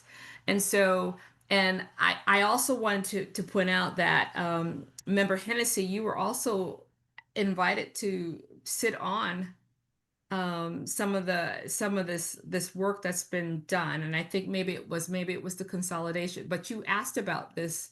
And unfortunately, this group met in the mornings while you were at work. But if we're putting a pause in this and want to go a different direction where the school committee wants to handle this from this point on, please let me know, because we are in the process of formulating the next steps and doing the work of piloting a program for next year. The other thing is that I also want to point out to you is that the after school programs, specifically the enrichment programs, we are having challenges and difficulties finding staffing. And so families need to be aware of this, that it's not just, putting a program, after school program, but we also need to have qualified staff to be able to run those programs. And so, and that will determine whether, the numbers of students in which you can accommodate. So just speaking specifically of the Ryan Road program, I spoke to the principal the other day, and she literally reminded me a couple of things. For one, that it's been a challenge, and so they open up the programming to volunteers or community members to come and help to teach specific activities or to run specific activities. And so that is it is a concern that if we move forward with putting in programs and just programming things this year, which will we have the staff to be able to do it? And so just keep those things in mind and just let me know the direction. It's okay. You can give me that direction. Member Hennessy. Great. I just want to reiterate what Gwen said, or Member Agna and Stein said, Dr. Bonner, how you're dealing with this. And also, I don't want this work to slow down. I appreciate that what this working group has done. Absolutely. I also know that when my kids who are one's out of high school, one's still in, I still feel the stress. And my family and I have tons of agency. But I remember how hard it was to try to figure out care.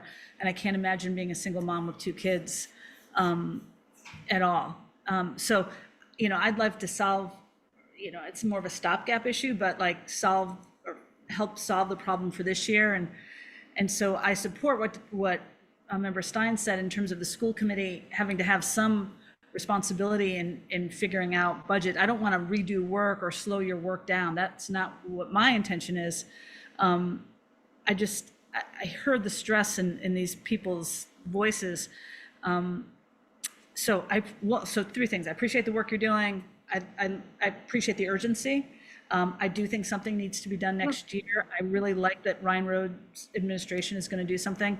And then lastly, really, I'm sorry, is that I wonder if, given the schedule at the high school, if that, I know my son's applying for an internship now, if there could be some sort of an internship program where that 2 o'clock to 3:30 time period, high school students who are interested in teaching could go to one of these schools and do that kind of program that I know when Gwen was at Jackson Street, you called it OLA, right?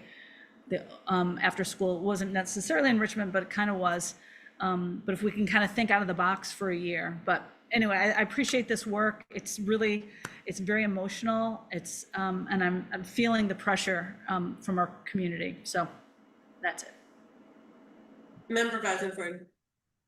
Yeah, I think I just want to clarify, and maybe it's just late and I'm not understanding properly, but we certainly wouldn't want to get in each other's way, right? In doing something that's really important for a lot of people. But I want to better understand, Dr. Bonner, what is your plan specifically, and where and when?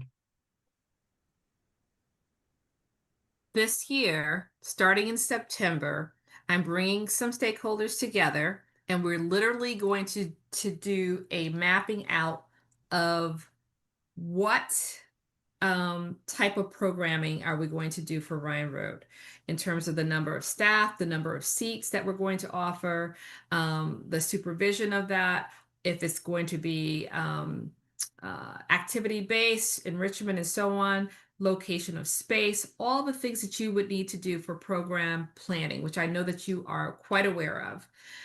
And by doing that, then you determine the actual budget for that. And we will need an initial startup budget with the expectation that we look at the tuition in terms of sustaining that particular program. We would have to look at the cost that would be for in terms of access for our students with special needs, in terms of what provisions will we need in place for that as well. That will go into the cost. So it's really kind of project planning that we will initiate for next year. And so the goal is we know that LEADS works. We do know that it works. So now it's to really kind of mirror that to the culture of Ryan Road. And the following year, the anticipation is to do Bridge Street and then bring on Jackson Street in that order. And so Ryan Road was selected first because it's the smallest of the 4 elementary schools, and we wanted to see if we could actually replicate this. There's some managerial pieces to that as well in terms of who's going to have the oversight of these programs, because currently right now administration that is in the building, they're not necessarily always there, but they're called on. We have a coordinator who works underneath the building administrator, but if there's something in terms of behavior wise, it has to be addressed, it falls upon the administrator. So we need to take a look at that piece as well. So in other words, we need to have the organizational chart in place in terms of who's going to be responsible for this and that. Then we need to take a look at our hiring staff, who's going to hire, what types of program in terms of the curricula areas are we going to run. So there's a lot of small detailed pieces that have to be put in place. Once we know what we want, we then do a cost analysis of what will we need for the program to run, and then assess the tuition base. And so you've already set the tuition for LEADS. We would just use the same tuition base, so that helps.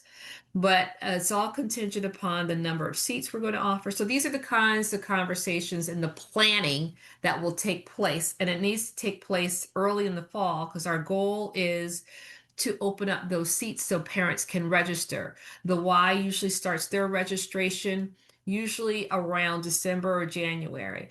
And we want to be able to provide both programs. We don't want to stop the work that the Y is doing. And so they meet the niche and the needs of other parents. For us in the survey, parents have said they want the flexibility. They want to be able to just drop off. They want, they don't need to do the full week. They don't need to do 3 days. They may be able to alternate the days. They want more flexibility, and we would like to put that in place. So these are the conversations that we will have so that we can pretty much have our implementation plan ready to go and open up those seats so we can get them registered and move forward. Thank you. That's very helpful. Just a very brief follow-up. So, do you expect that the program or the programmatic aspects of this are significantly different from what we already have in place at Leeds. Right? I believe that it's not. It should be exactly the same. That's why I say it should mirror Leeds. Right. So if we, okay, I guess I just, but, oh, sorry. So not to interrupt you, but the other logistics is that unlike Leeds, we want to maintain the YMCA program in that building. So we want to know if that building has the capacity to be able to run the two separate programs. That's the piece about the pilot, which is important. Leeds does not have the YMCA program. The YMCA is only in 3 of our elementary buildings. All right, thank you. Mm-hmm. Member Stein.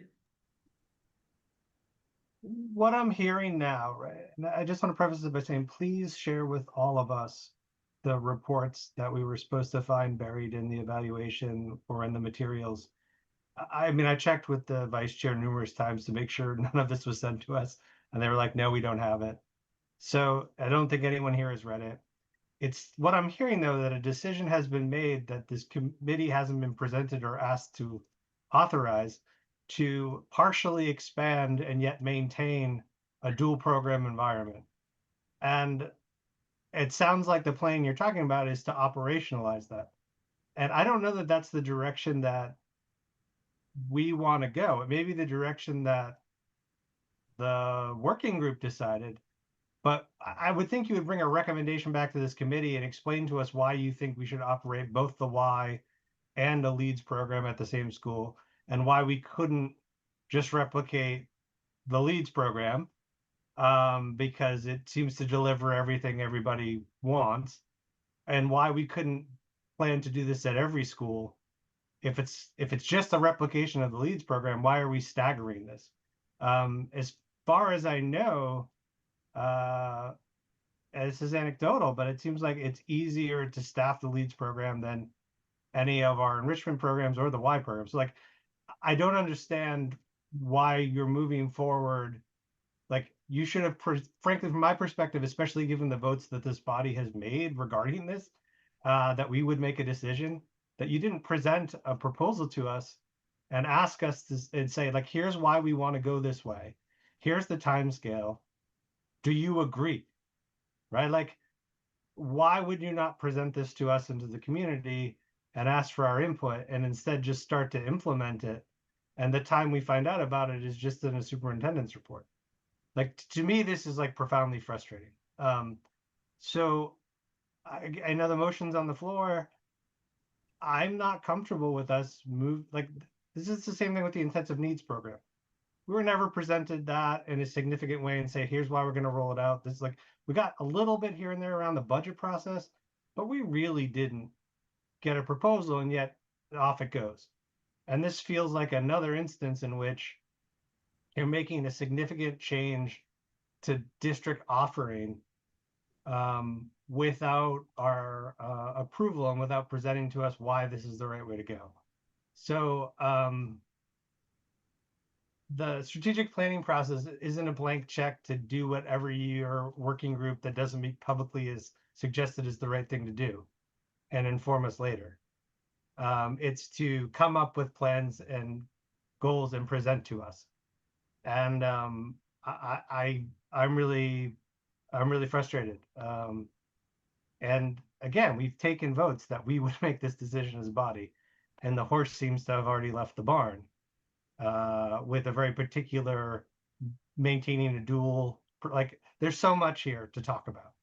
And I really hope that my colleagues will refer this to Budget and Property and empower us to put some oversight on this process, and also accelerate the planning and suggestion back to this body to decide as a whole on the direction we want to go. Member Hennessy. I think we have to vote to extend the meeting. Oh my goodness. We're out of practice. Thank you. Well, because we're sitting different, yeah. Yeah. So I move to extend the meeting to 12 o'clock. Is there a second? Second. Okay, roll call, please, Cassie. Mayor Shara, Yes. Member Gacy, Yes. Member Weisenfreund, Yes. Member Seraphy Cox, Yes. Member Stein, Yes. Member Hennessy, Yes. Member Miller, Yes. Member Agna, Yes. Member Davis, Yes. Unanimous. Okay, thank you.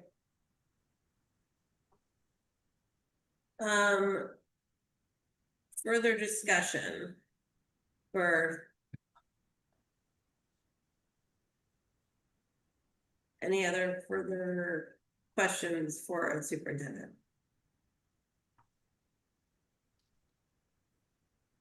So, what's on the floor, Cassie? I don't have a motion. The motion on the floor is to refer God, Oh, for this matter to budget and property for oversight. I didn't realize that was the motion. yeah, and I think it was seconded by I am. by not. At this point, it's Anne Margaret. Oh, that's right. Oh, it's by Ann. It's after 11. Let me get organized here. Okay. Member Gacy, Yes. Member Weisenfreund, Yes. Member Seraphy Cox, Yes. Member Stein, Yes. and Margaret, Yes. Member Miller, Yes. Member Miller, Yes. sorry. Member Agna, Yes. Member Davis,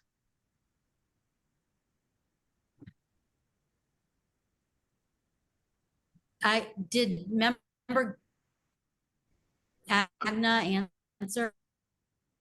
I'm sorry, you're breaking up. It's like she was done. I answered. For Yes. Agna answered? I Oh, did. okay. Okay, I was thinking maybe it wasn't my turn yet. Yes. And Mayor Shara. Yes. Okay. Okay, moving on to business administrator reports and Bobby.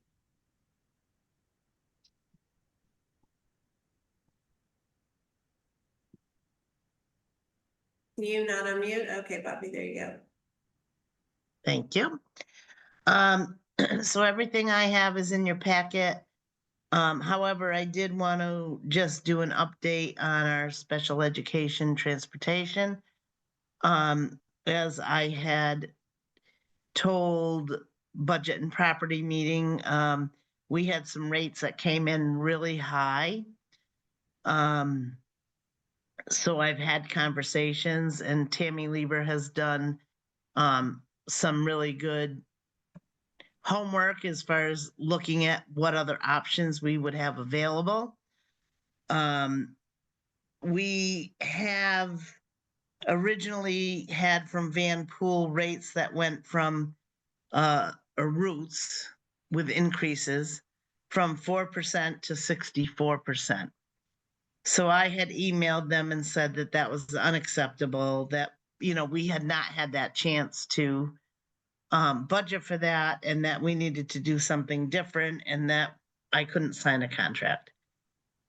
They came back to me with another, we had a meeting, Tammy Van Pool and myself, and they did come back with a 0 to 33% increase, which they are indicating is like a 5.5% overall increase. I have not had a chance to get back in touch with Vanpool because we keep missing each other. But I did get some good information from Tammy today. So overall, the point is that we do have to have transportation for special ed. We did look at other companies, and they were higher than what Vanpool's original rate was, with the exception of one route with King Gray, I believe it is. So what I just want to let you know is that there is going to be a contract forthcoming when I have finished doing my due diligence to get my prices down to the best that I can. So I didn't know if there was any questions or concerns, but I did want to not hold up the contract when it comes through, and it probably will be another 2 weeks because I am going to be on vacation.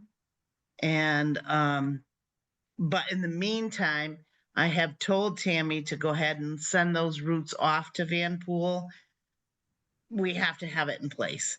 So they're going to take care of the routes and do the transportation without a contract being signed. But I want to make sure that I can get the best rates. So I just wanted to let you know that. And when a contract comes through, just trying to give you a warning ahead of time. But I have definitely got them down half. So what they do want, though, too, is that they want the 3-year contract with an additional 2 years option to renew at the discretion of the district, which to me is fine. Year 2 and 3 would be an increase of 9%, which I'm okay with because at least we can budget for that. And then the optional 2 years would be at a 4% increase. So there's a lot to consider, but in the meantime, we have to have the transportation. And they are the only ones, and they are still way less, even at their higher rate, than what we could get prices. We went to King Gray. They had higher prices, except for, like I said earlier, on one route. That's a shared route, so we'll probably use them for that one route. And then we did Roski rides. That's another thing. They were way more expensive. And then the other companies that were available for in our area are all under that umbrella of Vanpool's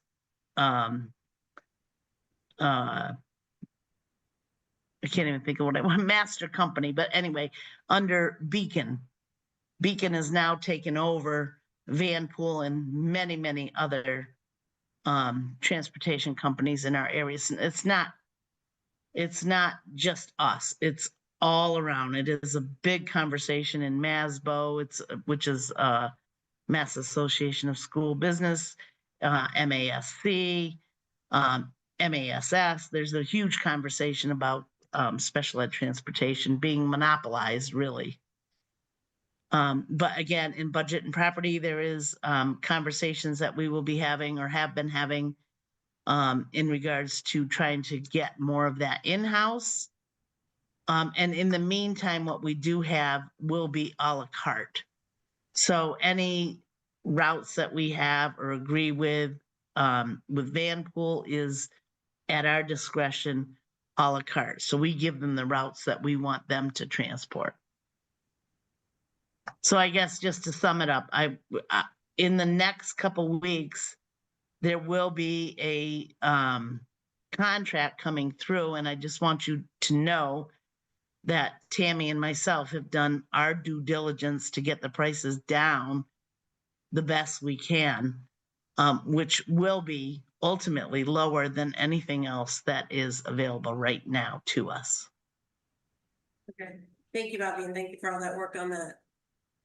Any questions or comments for Bobby? Member Stein? Yeah, no, I just wanted to thank Bobby for raising this with us already. And her and Tammy have been, we've been basically trying to figure out for 2 years what the best approach is. And Tammy's really, essentially at our next meeting, we're going to be talking about how do we cost estimate this against bringing the transportation services that we're paying here in-house, because this is the area with the van pool contracts where we could recognize the most amount of savings if we did this on our own instead of outsourcing it. Obviously that takes time, but hopefully this year, especially given the monopolization and the increasing rates here on out, we can maybe come up with some proposals for the body that say, here's what it would look like to expand what we can offer internally, and here's why it's financially a much better option to do so. So we're kind of been looking at that more broadly, but I really appreciate all the work that Bobby and Tammy have put in, and look forward to the conversations and all the sort of alarm bells they've been ringing about this. So yeah, just really grateful for it. Any other comments? Okay, moving, budget and property update.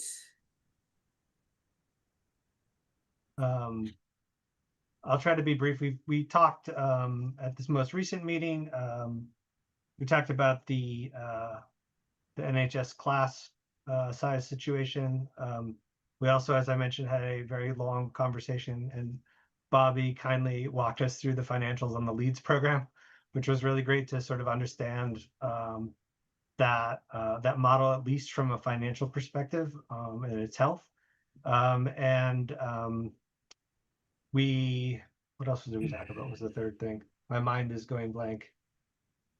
Oh, we talked about the case report and areas of concern, and we passed the motion that we talked about earlier. I'll just mention that at our next meeting, we're going to be talking about having this conversation we just talked about with the special education transportation and the possibilities of figuring out what we would save if we brought it in-house. We're also going to be having the presentation I mentioned earlier and the discussion about the case report as it relates to our budget planning. It's busy meeting. We also have the CAPA director coming to talk to us about our actual infrastructure, our school infrastructure, and what sort of studies have been done, how that relates to the strategic planning that's been happening in the district, conversations about consolidation and the climate plan. I'm pretty excited to have him there to kind of educate us on where things are from his perspective and what things look like. Anat, am I missing anything else that we're doing in September? I think you covered it. I think I got it. Thanks to everybody who's checked out the meetings or found them useful. I appreciate the feedback. Thanks. Okay, rules and policy, quick update.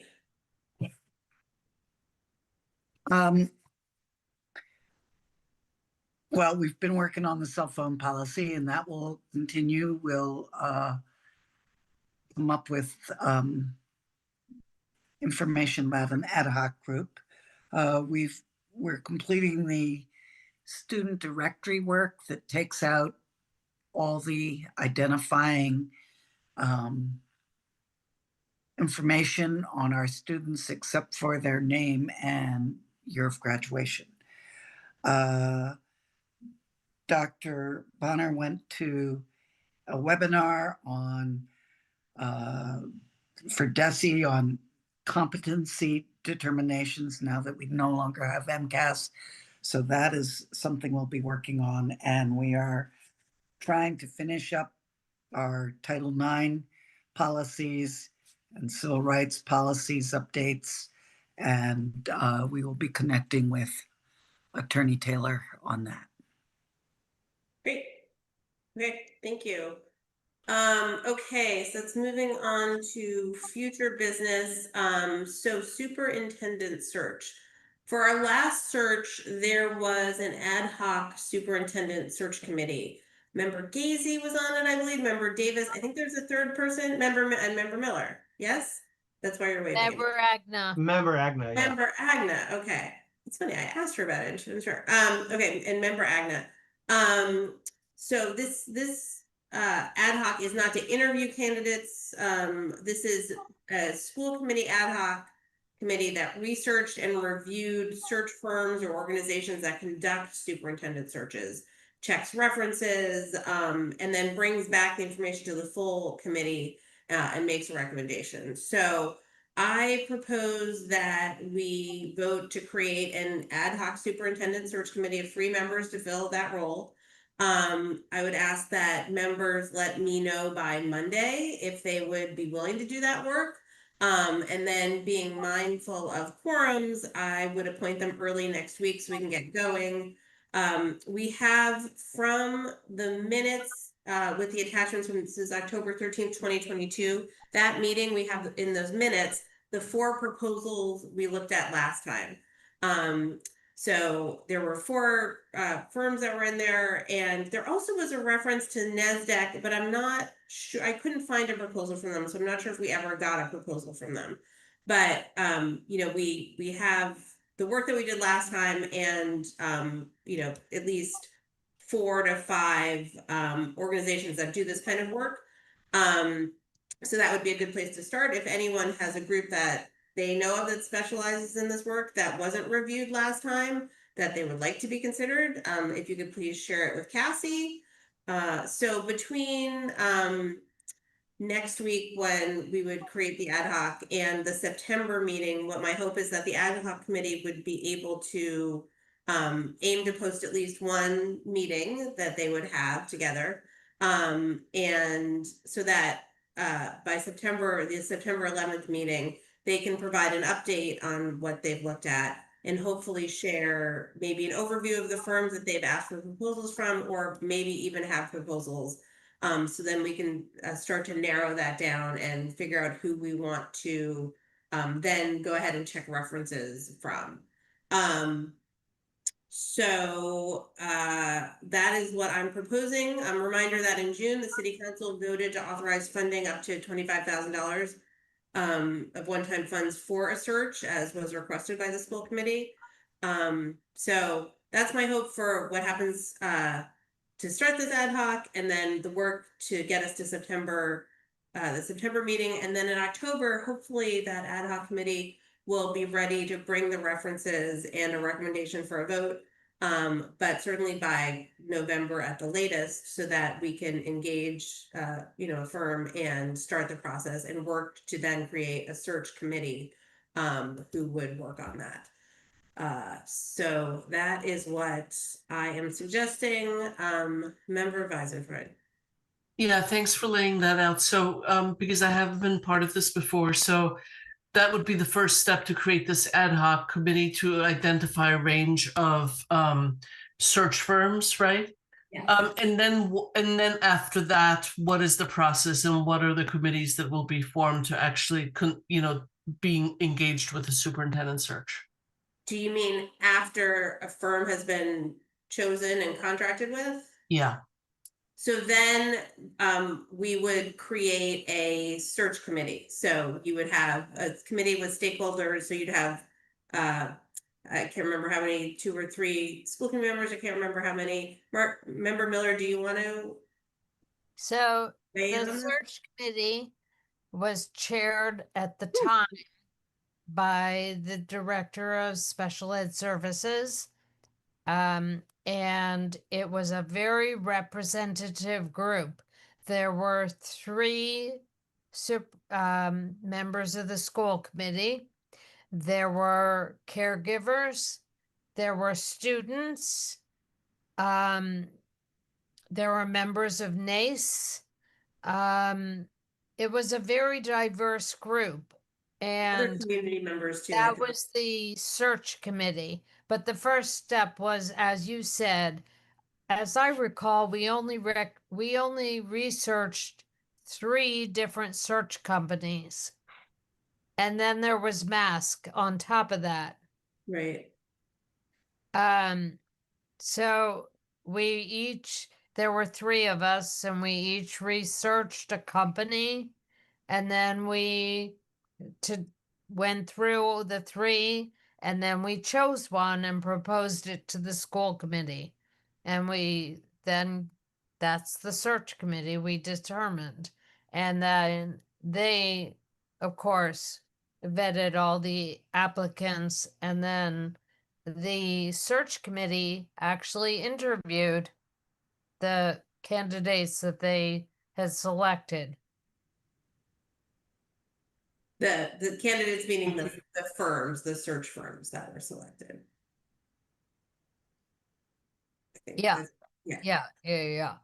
And we definitely, there was a chart that was created that compared 3 firms, and then, and additionally, MASC put forward a proposal. So there's a packet that has 4 proposals in it. And again, there's a reference to NASDAQ, but maybe one of you can remember what happened with that, or if maybe they chose not to submit a proposal, or we chose not to pursue one. I'm not sure. I just remember this because it was Dina Levy, Eileen, and I were the 3, and we each researched one search company. That's what I was thinking, that it was member Levy and not member Agna. But I wasn't totally sure. Okay, member Stein. Yeah, no, this is great. I'd like to make a motion to proceed as you suggested, and form a, did we call it an ad hoc? We called it the ad hoc superintendent search committee last time. Okay, make a motion to form a ad hoc superintendent search committee to identify a firm and bring back a recommendation to the school committee. Is there a second? I'll second it. A motion made by member Stein, seconded by member Miller. I saw a hand before, but now it's missing. Okay, no discussion. So again, please let me know. I want to move quickly so that the 3 members can start doing this work. So if you can let me know by Monday if you would be willing to participate on this. It's a sort of a short assignment, but somewhat intense, I would say, for, at least involves contacting and getting information and maybe following up on references. So think about that in your time and let me know if you would be willing. And then I will look at the different puzzle pieces of quorum and put together 3 folks that will work on that. So hopefully we have at least 3 that are willing. Thank you. Any further discussion? Okay, roll call, please, Cassie. Member Weisenfreund, Yes. member Seraphy Cox, Yes. member Stein, Yes. member Hennessy, Yes. member Miller, Yes. member Agna. Member Agna was feeling quite ill and left. Oh, I'm sorry. Member Davis, Yes. Mayor Shara, Yes. member Gacy. Yes. It passes. Okay, thank you. Future discussion topics, any other future topics? Okay, seeing none, moving on to future business and meeting dates. Rules and Policy Subcommittee, that's August 20th, 5 to 6 p.m. on Zoom. Curriculum Subcommittee, August 25th, 5:15 to 6:15 p.m. By Zoom. And then Budget and Property on September 8th, from 5 to 6 p.m. on Zoom. And that is it. Is there, member Ann Margaret? Thank you. Do we have a meeting for that special meeting? Like, do we have a time for that, or we don't know it yet? We don't know it yet. Okay. So that's gonna have to be figured out. So Kathy, you and Dr. Bonner can work on coming up with a special meeting. Well, and I guess it's really also member Sophie Cox. It's gotta fit within when you feel like the work will be done. Yeah. Okay. Great. Anyone like to adjourn? Nah. Okay. I move to adjourn. Second it. Okay, motion's made by Anne Margaret, seconded by Holly. At the last possible minute before we had to extend. Well done. Exactly. Roll call, please. Member Seraphy Cox, Yes. Member Stein, Yes. Member Hennessy, Yes. Member Miller, Yes. Member Davis, Yes. Mayor Shara, Yes. Member Yes. Gacy, Yes. Member Weisenfreund. Yes. We are adjourned at 12:02. It's 12 on my clock. All right. Good night, everybody.